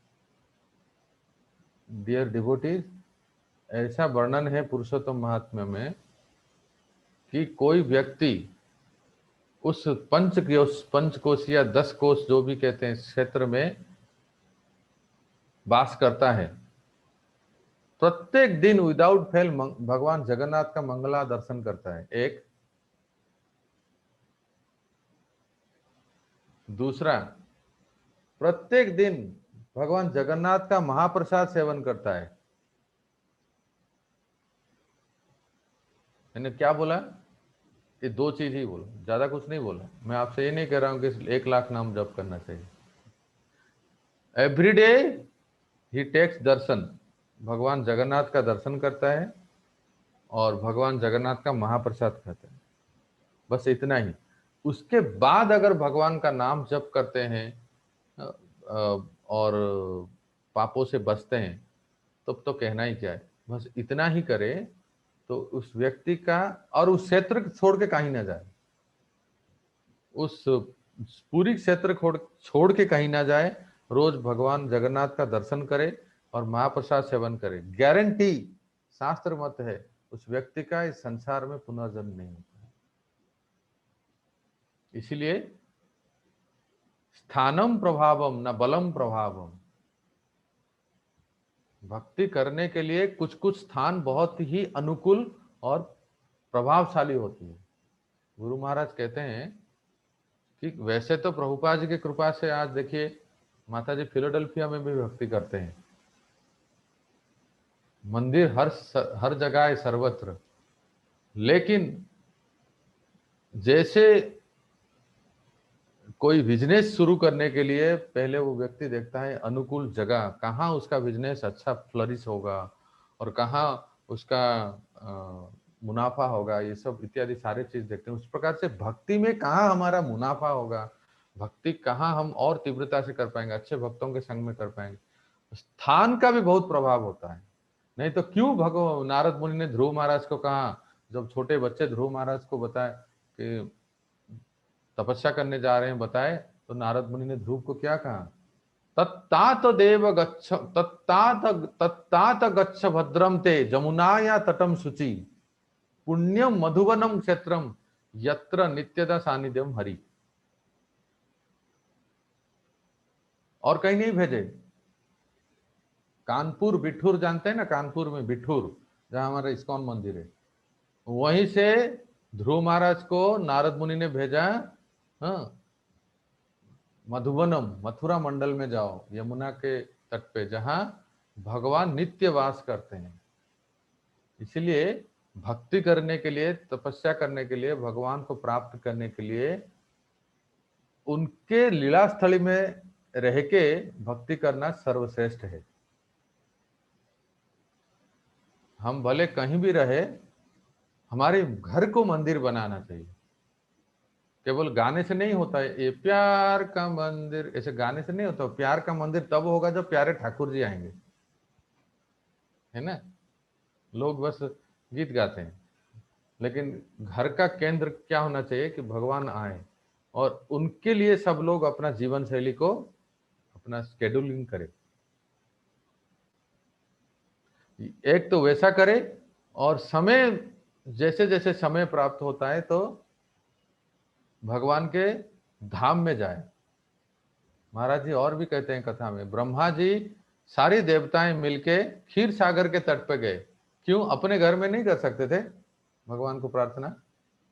जब अवतार लेने की बारी आई, अवतार लेने के लिए प्रार्थना किए, तो भगवान ब्रह्मा जी और सारी देवताएं मिलके क्षीर सागर के तट में गए। तो महाराज उस कथा में कहते हैं कि यद्यपि हरि सर्वत्र है, लेकिन कुछ कुछ स्थान में प्रकट है, और वो स्थान वृंदावन धाम, जगन्नाथपुरी, मायापुर धाम, तिरुपति बालाजी, पंढरपुर धाम इत्यादि।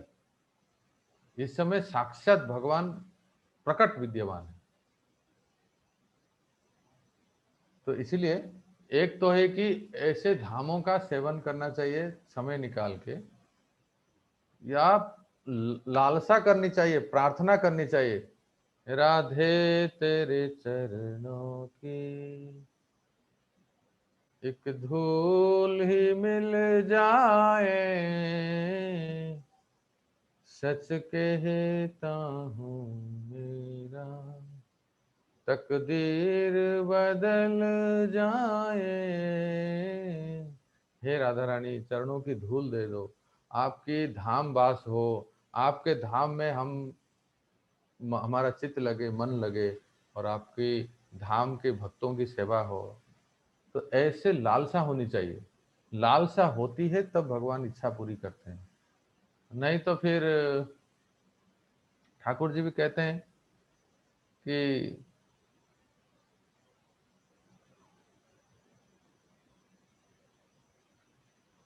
अगर तुम मेरे नाम में हो तो मैं तुम्हारे काम में हूं, अगर तुम अपने काम में हो तो मैं अपने धाम में हूं। नहीं समझे ना? समझ गए? अगर हम भगवान के नाम लेते रहते हैं तो भगवान हमारे साथ हैं, और हाँ, अगर हम अपने काम में रहते हैं, अपने काम में, अपने दुनियादारी में रहते हैं, तो भगवान अपने धाम में, उनको क्या गरज है? तो इसलिए यहाँ कहा गया है कि ये सैकड़ों जन्मों के पुण्यों के प्रभाव से धामवास का ये सौभाग्य प्राप्त होता है।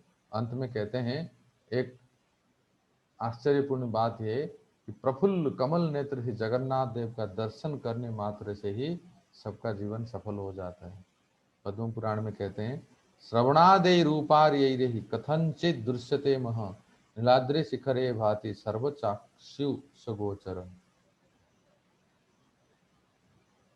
यद्य कहते हैं कि नीलाचल शिखर पर सबके दृष्टिगोचर होकर श्री भगवान विराजमान हैं। जो मनुष्य एक बार भी उन परमात्मा परात्पर परमेश्वर भगवान श्री जगन्नाथ का दर्शन करता है, अथवा दर्शन की बात तो दूर रहे, उनका नाम श्रवण करता है, नाम श्रवण कर किसी भी उपाय से उनको हृदयंगम करता है, वो मानव इस धराधाम छोड़कर वैकुंठ लोक को प्राप्त होता है। आश्चर्य का अर्थ यह है कि चमत्कार उत्पन्न करने वाला विशेष भाव, क्योंकि इस प्रकार की महिमा, अर्थात यहाँ जो जगन्नाथ के धाम से जो ब्राह्मण वैष्णव लोग गोप कुमार के सामने इस महात्म्य का वर्णन कर रहे हैं, तो गोप कुमार तो भगवान विष्णु के चतुर्भुज रूप को पूजा कर ही रहे थे, लेकिन ये जब सुने उन्होंने तो श्री विष्णु मूर्ति में और जगन्नाथ मूर्ति दोनों एक ही है, जो उनको पता नहीं था, लेकिन जगन्नाथ और भगवान विष्णु एक ही है। तथापि जगन्नाथ भगवान अवतारी हैं, सारे अवतार उनसे ही आता है। इसलिए जयदेव गोस्वामी गीत गोविंद में लिखते हैं प्रलय पयोधि जले धृतवान शिवे वहित बहित। संदीप जी बोलिए। चरित्रम खेदम केशवधृत मीन शरीरा जय जगदीश हरे जय जगदीश हरे। तो सारे अवतार भगवान जगन्नाथ से ही आते हैं, वही केशव हैं। भगवान का केशव अवतार भगवान जगन्नाथ से। ये सुनने के बाद, जगन्नाथ देव की महिमा सुनने के बाद, जगन्नाथ देव की महिमा, जगन्नाथ महाप्रसाद पुरुषोत्तम क्षेत्र की महिमा सुनने के बाद गोप कुमार जी व्याकुल हो गए, और उसी क्षण उनके मन में हुआ कि सब कुछ त्याग कर जगन्नाथ जगन्नाथ जगन्नाथ जगन्नाथ जगन्नाथ जगन्नाथ नाम संकीर्तन करते हुए उत्कल प्रदेश की ओर चल दिए, और पूरे रास्ते भर भगवान जगन्नाथ के नाम ही ले रहे थे। चतुर्भुज जगन्नाथ कंठ शोभित कौस्तुभ पद्मनाभ देव गर्भ चंद्र सूर्य विलोकन जगन्नाथ लोकनाथ नीलाद्रिशः परोहरि दीनबंधु दया सिंधु कृपालु जन रक्षक इत्यादि भगवान जगन्नाथ के अलग अलग नामों को कीर्तन करते हुए हमारे प्यारे गोवर्धन के गोप कुमार जी पहुंच गए अभी जगन्नाथपुरी में, उत्कल प्रदेश में। अब आगे क्या हुआ हम अगली बार सुनेंगे। हरे कृष्णा। बहुत बहुत धन्यवाद आप सबको। और हाँ, एक अंत में आपसे ये बता दें आप सभी के लिए कि हमारे प्यारे गौड़ सिस्टर गुरु बहन हमारे करुणा सागर प्रभु की अर्धांगिनी जी माधुरी देवी माता ने प्रश्न पूछा था, पूछी थी कि कल के बारे में थोड़ा सा बोलिए। तो कल पांडव निर्जल एकादशी है और शास्त्रों में तो आप जानते ही हैं कि हर एकादशी का अपनी महिमा है, लेकिन यहाँ इस एकादशी में जो वृकोदर भीमसेन ने भी इस व्रत को रखे थे और इस व्रत को रखने से और एकादशी में अगर कोई भूल त्रुटि हो गई हो, कभी पारणा ठीक समय पे नहीं कर पाए, कभी कोई कुछ खा लिए जो नहीं खाने लायक हो, इत्यादि इत्यादि इत्यादि जो भी भूल चूक हो गई हो, अगर हम पांडव निर्जल एकादशी का व्रत रखते हैं तो वो सारे क्षमा हो जाते हैं। तो प्रयास करना चाहिए जो जहाँ जैसे जिस स्थिति में निर्जल व्रत रखें। अगर शरीर साथ नहीं देता है, स्वास्थ्य ठीक नहीं है, तो कम से कम सजल रखें, जल पान करके व्रत करें। और उस पर भी काम नहीं चलता है, एकदम एम्बुलेंस बुलाना ही पड़ेगा ऐसा स्थिति हो जाती है, तो फिर थोड़ा फल ले सकते हैं, उसके नीचे और नहीं। अब पूछिए ही मत और क्या क्या ऑप्शन है, फिर तो हम कहेंगे तो मैंने एकादशी भी शर्म के मारे कहीं गंगा में डूब जाएगी अगर इसके बाद कुछ कहेंगे तो इसलिए कम से कम जितना हो सके उसका व्रत कीजिए। और अगले दिन आपके वहाँ कहीं अगर निकटस्थ ब्राह्मण वैष्णव है तो ब्राह्मण वैष्णवों को कुछ प्रसाद पाए या दान दक्षिणा दीजिए, फिर आशीर्वाद लेके व्रत को पूरा कीजिए। हम कामना करते हैं कि कल का निर्जल एकादशी आप लोग जैसा संभव हो उस शक्ति सामर्थ्य के अनुसार करें और भगवान से आशीर्वाद प्राप्त हो। तप करने से चित्त की शुद्धि होती है, पाप ताप सब नष्ट होते हैं, इंद्रियों का संयम होता है। इसलिए ये व्रत बहुत ही महत्वपूर्ण है और शरीर को और आत्मा को और चित्त को शुद्धि करने के लिए सब प्रकार से शुद्धि होती है। इसलिए इसको लगन से करें और ज़्यादा से ज़्यादा मुख्य क्या है, ज़्यादा से ज़्यादा नाम जप करें, संकल्प के साथ संख्या पूर्वक नाम जप करें। कल आप लोग कम से कम मौन व्रत धारण कर ले, किसी से ज़्यादा ना कोई बातचीत, ना कोई व्हाट्सएप, ना कोई सोशल मीडिया, ये सब फालतू चीज़ें से बिल्कुल एक दिन के लिए आप विराम दे दीजिए और कम से कम बोलिए। ऐसा वातावरण प्रस्तुति नहीं करना चाहें जहां किसी प्रकार का उत्तेजित या अपराध या त्रुटि ये सब हो।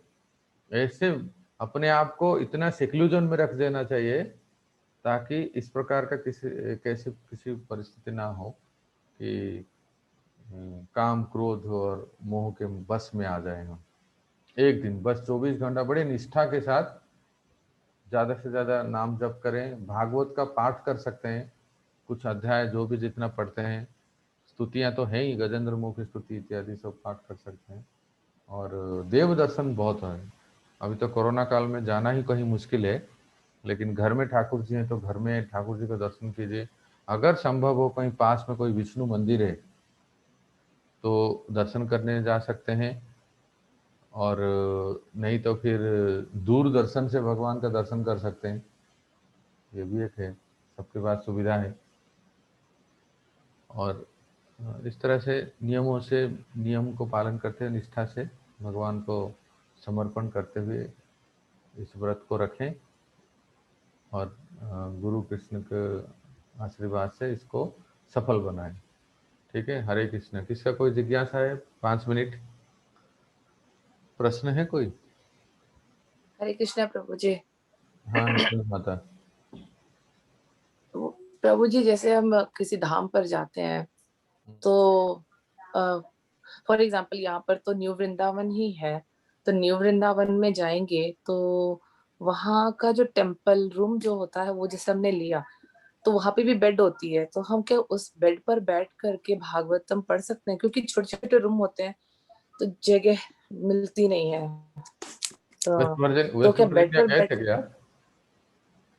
वेस्ट वर्जीनिया हाँ गए थे प्रभु आप? जी, हम लोग हाँ 3 बार जा चुके हैं। अभी अभी कमिंग वीक में फिर से जाने का प्लान हो रहा है।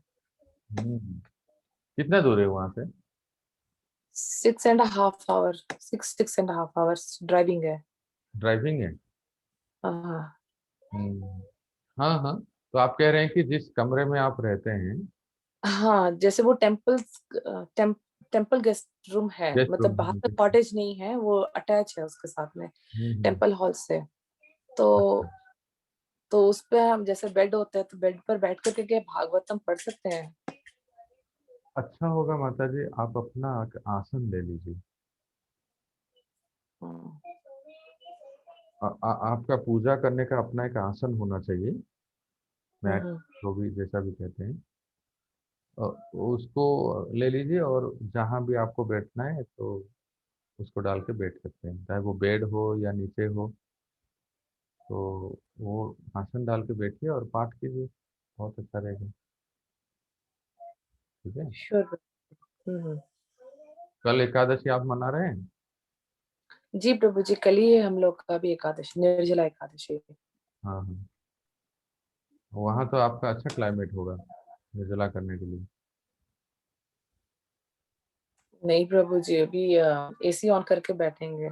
एसी ऑन रह रहा है। अच्छा, अभी गर्मी है? अब मुझे सूट नहीं करता, इसलिए थोड़ा गल वो यहाँ पर गर्मी भी बहुत बेकार होती है, ओह। तो गर्मी के कारण ही थोड़ा गले में खराश। हाँ हाँ हाँ हाँ। सीजन चेंज हुआ है ना। वहाँ अभी स्प्रिंग है कि समर है? Season change. हम्म, प्रभु जी, यहाँ पर स्प्रिंग तो नाम के लिए होता है, जैसी ठंडी खत्म हुई 15 दिन के अंदर अंदर गर्मी बहुत तेज शुरू हो जाता है, तो स्प्रिंग का पता ही नहीं चलता कि स्प्रिंग कैसे आया, और ऑटम का अच्छा। पता ही नहीं चलता है। हम्म, सारे के सारे 6 सीजन से वो फीलिंग नहीं होता है। नहीं, केवल गर्मी और ठंडी का ही पता रहता है। स्प्रिंग ऑटम का तो बस कैलेंडर पर है, और थोड़े बहुत दिखाई देते हैं कि हाँ पर पेड़ में अगर पत्ती आ गई तो स्प्रिंग आ गया, और ऑटम में पूरा फिर जाता है पत्ती वगैरह, हाँ तो हाँ। वो ऑटम चल रहा है। बस 4 सीजन है यहाँ पर। अच्छा अच्छा। ठीक है माता जी, तो आप ऐसे ही कीजिए जैसे हमने बताया। और तो फिर नेक्स्ट श्योर संडे में। प्रभु जी। हाँ और करुणा सागर को, संदीप प्रभु, माधुरी, हाँ प्रभु जी। हेमा, मोहिनी माता जी। हरे हरे कृष्णा प्रभु जी, दंडवत हरे प्रणाम। कृष्ण प्रभु जी। हरे कृष्णा प्रभु जी, दंडवत प्रणाम। हरे कृष्णा। मोहिनी प्रीति माता थैंक जी। हाँ हरे कृष्णा प्रभु जी, धन्यवाद। हाँ, तो आपके भगवान जगन्नाथ के बारे में हमने तो बहुत कुछ बोल दिया है, तो अच्छा लगा? बहुत अच्छा, मैं अगर शेयर करना चाहती हूँ कुछ, अगर समय है तो। हाँ। ऊपर ही सोना है, ऊपर ही सोना है। हरे हाँ हाँ, नहीं तो तो वहाँ बिछा के कुछ सो लो। तो तो और इसमें जैसे कभी कभी हम सो लेते हैं, लेकिन ये अलाउ नहीं है। तो अच्छी बात है। तो फिर आप वैसे ही भगवान जगन्नाथ की सेवा कर रहे हैं, तो जगन्नाथ, कल आप भगवान जगन्नाथ के लिए व्रत रखिए। हाँ। और जैसे आप करते ही हैं, तो फिर हम प्रभु प्रभु जी, आपने जगन्नाथ का बताया, हमारा मन हो रहा है जगन्नाथ जाने का भी। जरूर। थोड़ा सा लॉकडाउन खुलने दीजिए, अभी जगन्नाथ मंदिर बंद है, तो अभी दर्शकों को अलाउ नहीं है जगन्नाथ मंदिर में जाने की। तो इसलिए जब लॉकडाउन खुलेगा और हम प्लान करेंगे कि जाएं। और निकुंज माता, आप आपकी बार जब भी भारतवर्ष आएंगे तो जगन्नाथपुरी जरूर आइए। यस यस प्रभु जी, हम लोग का तो है प्लान, जगन्नाथपुरी, वृंदावन, महाराज जी से भी मिलना है, और मायापुर, सभी जगह का। ऐसा अभी प्लान तो बनाए कि पूरे धाम दर्शन हो जाए। बिल्कुल वैसे ही होएगा। अभी तो फ्लाइट सारे बंद करके रखे हैं ना हाँ इंडिया में, हाँ हाँ हाँ, बिल्कुल। बहुत मुश्किल है अभी अभी। पता नहीं क्या क्या सब थर्ड वेव, क्या क्या सब आ रहे हैं ना इस तरह से, तो इसलिए सब बंद है। हाँ, थर्ड थर्ड वेव आ रहा है अभी। यूएस का भी नंबर भी बाकी है, यूएस में भी कुछ अलग से सिम्टम्स स्टार्ट हो गए हैं जिनको कोरोना हो रहा है, तो बहुत ही डिफरेंट है अजीब है। फर्स्ट वेव और सेकेंड वेव से। तो वो थर्ड वेव यहाँ पर अभी शुरू होने वाला है धीरे धीरे। कुछ कुछ केसेस ऐसे आए हैं जो अनआइडेंटिफाइड हाँ, लग रहे हैं वो। मैंने सुना यूके में शुरू हो गए हैं, और हम्म। वो लोग भी बहुत सतर्क हैं। इसलिए अभी भगवान की कृपा से ऑनलाइन सुविधा है तो ऑनलाइन से हम जहाँ कहाँ कहीं भी दर्शन कर सकते हैं और अपने निवेदन प्रार्थना कर सकते हैं। ठीक है। प्रभु जी मैं तो थोड़ा शेयर करना चाहती हाँ, क्या कह रहे थे? हूँ। मैं हमारे जगन्नाथ जी के बारे में थोड़ा सा कहना चाहती थी। और कम से कम ना प्रभु जी 8 या 10 साल पहले मैं मेरे घर पे लाल गोविंद प्रभु जी का लेक्चर सुन रही थी। जगन्नाथ जी की कृपा बता रही थोड़ा सा कैसे वो महसूस हुआ। तो उन्होंने लेक्चर में किसी एक व्यापारी के बारे में बताया कि वो खुद नहीं जा पा रहा था, तो उसने किसी के साथ में 10,000 रुपए भेजे, और उसने, सबको पता होगा ये स्टोरी। हाँ हाँ 8 हज़ार का तो प्रसाद खिला दिया सबको, और 2,000 थे वो हुंडी में डाल दिए। हाँ। भगवान उनके सपने में आए तो उस व्यापारी को, तो व्यापारी ने बताया कि व्यापारी के सपने में आए तो भगवान ने बोला कि अ, व्यापारी ने बोला कि वो 2,000 का क्या अपने आपको जो पैसे मैंने भेजे थे वो आपको मिल गए क्या? तो उन्होंने बताया कि जो 8,000 थे वो मिल गए, लेकिन वो 2,000 पता नहीं प्रसाद किया था, और 2,000 का पता नहीं। तो जब मुझे ये लेक्चर सुना ना प्रभु जी, तो मैंने साल में उनकी प्रभु जी के इस लेक्चर को बंद किया। और हमारे यहाँ के एक मेरे माता जी है, सीता माता जी है, वो जगन्नाथपुरी गए हुए थे।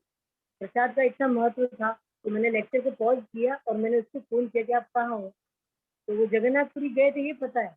तो बोलती कि मैं मंदिर के सामने थी, मेरी बहुत इच्छा हो रही थी किसी को प्रसाद दो। तो अरे मोहिनी, आपको पता है कोई तो मेरा कपड़ा खींच रहा है कि मुझे कुछ दे दो। मतलब कनेक्ट सुना ना, जगन्नाथ अगर हमारी इच्छा है ना कुछ देने की, तो उस माता जी ने उनको फिर 500 रुपए का कुछ प्रसाद खिलाया। अच्छा, बहुत अच्छा। मतलब और यहाँ से होता है और वहां जाके ऐसा हो जाता आपको क्या बताऊं, अगर मैं जगन्नाथ भगवान की लीला कथा सुनाने लग जाऊं, अब तो सुने भी हैं कई, बहुत अद्भुत लीला करते हैं, मतलब मनुष्य के रूप में, मनुष्य जैसा लीला करते हैं। मुझे मुझे खाना चाहिए, मुझे भोजन चाहिए, किसी किसी राजकुमारी और अ, उसके सपने में आ जाते हैं, और फिर कई सारे ऐसे लीलाएं करते हैं। मतलब कभी प्रसंग प्रसंग जब आएगा तो हम बताएंगे, लेकिन बहुत ही अद्भुत है, अद्भुत। आप कभी भी जाएंगे पुरी में तो भले आपको थोड़ा सा बोल देंगे आगे बढ़ो आगे बढ़ो आगे बढ़ो, तो किसी तरह से आगे बढ़ो बोल देंगे, लेकिन फिर से घूम फिर के वहीं आ जाइए और चांस ले लीजिए और थोड़ा सा किनारे हो जाइए, लेकिन जगन्नाथ को निहारिए, अपनी आंख दोनों पलक झपक झपकने नहीं देना चाहिए। ऐसे जैसे वो देखते हैं ना बड़ी बड़ी आंखों से। हाँ, उड़िया भाषा में कहते हैं चका डोला। चका अर्थात राउंड, राउंड आई। वैसे ही वो पूरे इतने विशाल है, कभी हम जब पास जाते हैं ना, तो विशाल, इतने विशाल है कि वह आंख भी नहीं खुल रहा है, ऐसे पूरा सिर को 180 डिग्री करके देखना पड़ता है। तो मानो जैसे ऐसे दोनों भुजाएं करके सबको बुला रहे हैं। तो उनका दर्शन और महाप्रसाद, ये दोनों महत्व हैं। हाँ, बताइए मतलब। प्रभु जी मैं अपना एक एक्सपीरियंस बताना चाहती हूँ। हाँ हाँ 2018 का रथ यात्रा यहाँ फिलाडेल्फिया का ही, वहां पर हम लोग गए थे। मुझे कभी एक्सपीरियंस नहीं था रथ यात्रा का। वो मेरा पहली बार रथ यात्रा था। हम लोग गए और मैं कोई साड़ी और कोई गोपी ड्रेस नहीं पहनी। गोपी ड्रेस के बारे में तो मुझे पता भी नहीं था। मैं सूट पहनी थी नॉर्मल। और वहां जाने के बाद में मुझे ऐसा लगा कि नहीं, मुझे रस्सी खींचना चाहिए, जो जगन्नाथ का जो रस्सी हाँ होता है। हाँ और मुझे लास्ट में चांस मिला, जो एकदम जगन्नाथ से एकदम दूसरी छोर पे था, जहाँ पर रस्सी एंड हो रही थी, तो वहां पर मुझे पकड़ने का। तो मुझे पता नहीं कहाँ से ऐसा लगा कि मुझे इतना खींचना है कि बस मेरे बल से ही आ रहे हैं भगवान जी। अंदर से ऐसा होने लगा। मैं बहुत खींची, इतना खींची। मेरे प्रभु बोल रहे इतना खींचे, तेरे हाथ में वैसे दर्द रहता है, दर्द हो जाएगा। मतलब यू वुडंट बिलीव, कुछ भी नहीं हुआ। और डांस नहीं आता करना, जो स्टेप्स होते हैं इस्कॉन के, कुछ भी नहीं आता है। बस हरे कृष्णा महामंत्र आता है, वो करते रहे। और लकीली वो झाड़ू लगाने के लिए भी मिल गया। और खूब डांस किए और जैसे भी देख देख करके माता जी लोगों को। और उन्होंने कहा कि भगवान इतना मजा आ रहा है, आप रोक ही लो, अब कहीं और मत भटकने देना। मतलब मन में ये चीज इतना ज्यादा तीव्र इच्छा हुआ। और उसके बाद में तो ऐसा लगा कि बस अब जिंदगी में जो होते हैं ना, जो कोई खोज थी अंदर ही अंदर, हमें पता नहीं चल रहा था क्या खोज है, वो पूरी हो गई शायद। तो एक वो दिन था। और उसके बाद में फिर उसी उसी साल कार्तिक के महीने में हम लोग टेम्पल से जब जुड़े, तो उसके बाद में फिर हम लोग का सही शुरू हो गया। लाइन, सही सब कुछ शुरू हो गया। बिल्कुल सही। तो मिराकल है जगन्नाथ, वहाँ, हाँ मिराकल। जगन्नाथ ने ही रोका हमें, जगन्नाथ ने ही रोका। मतलब बहुत। और फॉर्चुनेटली हमें वो भी मिल गया था। जो स्नान यात्रा होती है, तो भगवान को एक कमरे में रखे थे, जो फिलाडेल्फिया का। तो बच्चों को बोला गया था कि ना, कि आप जाकर के ना भगवान को स्नान यात्रा के मतलब जब उनको रखा गया, तो आप जाकर हक कर सकते हो। तो हमने कहा, मैंने एक ब्रह्मचारी प्रभु थे, उनसे मैंने पूछा कि प्रभु जी, मुझे भी करने का मन हो रहा है, क्या मैं कर सकती हूँ? तो उन्होंने कहा कि कोई बात नहीं माता जी, आप कर सकते हैं। तो दो दूसरे भी कोई कोई माता जी थे, वो लोग भी कर रहे थे। तो मैंने जब जाकर के मैंने किया ना, तो मुझे ऐसा लगा कि मतलब एक बोलते हैं ना, जैसे कि I can feel my heart beat. तो मुझे अंदर से ऐसा बहुत बहुत अच्छा लग रहा था उस दिन। और जैसे ही मैंने कहा कि नहीं, मुझे ये एक्सपीरियंस, मुझे वो जो भगवान के आगे का जो है श्रृंगार के बिना जो मुझे फोटो लेना है, तो फोटो ना ब्लरी हो गया, फोटो नहीं आया। अच्छा। जबकि वहां पर कुछ भी नहीं था, कुछ भी बिल्कुल क्लियर था, पूरा जो कमरा था एकदम क्लियर था, बहुत भीड़ थी दूसरे डिवोटीज की। लेकिन फोटो ब्लरी आया, बहुत ज्यादा ब्लरी। मतलब रिकॉग्नाइज नहीं कर सकते कि मैं खड़ी हूँ और जगन्नाथ, सुभद्रा माई और बलदेव खड़े हैं, ऐसा कुछ भी नहीं।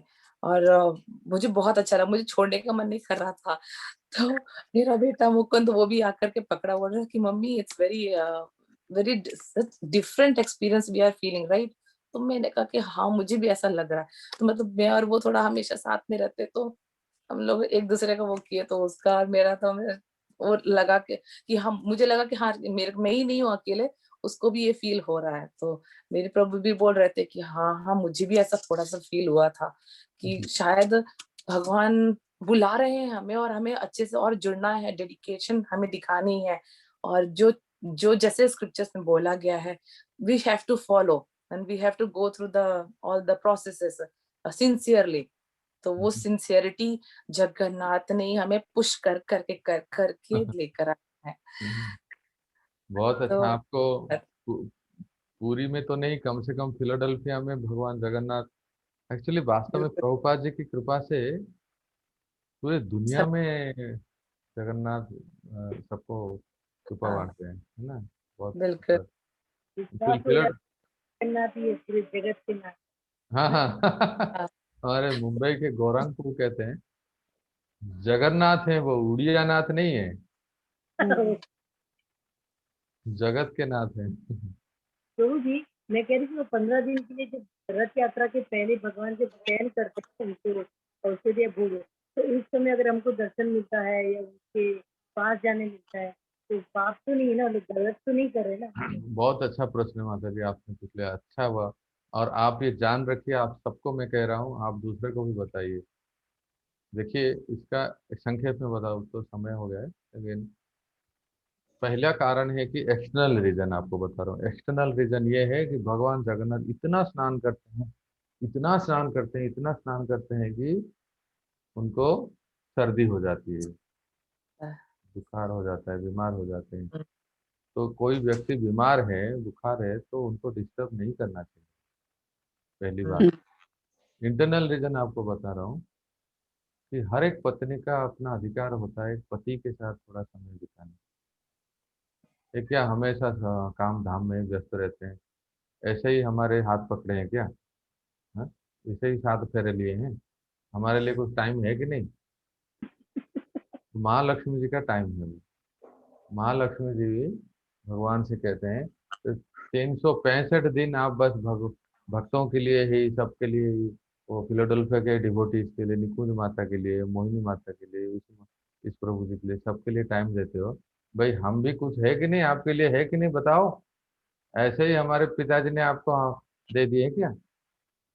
तो भगवान के ससुर जी कौन जानते हैं? समुद्र देवता, सागर से प्रकट हुई ना लक्ष्मी। इसलिए आज भी वो स्थान है, भगवान जगन्नाथ के ससुर जी का घर है पुरी में। कब पुरी में जाएंगे तो समुद्र के तट पे और दर्शन कर सकते हैं। तो महालक्ष्मी जी की अनुग्रह करने के लिए और महालक्ष्मी जी की प्रार्थना से वो समय दाम्पत्य समय है, वो केवल महालक्ष्मी और जगन्नाथ जी के प्राइवेट समय है।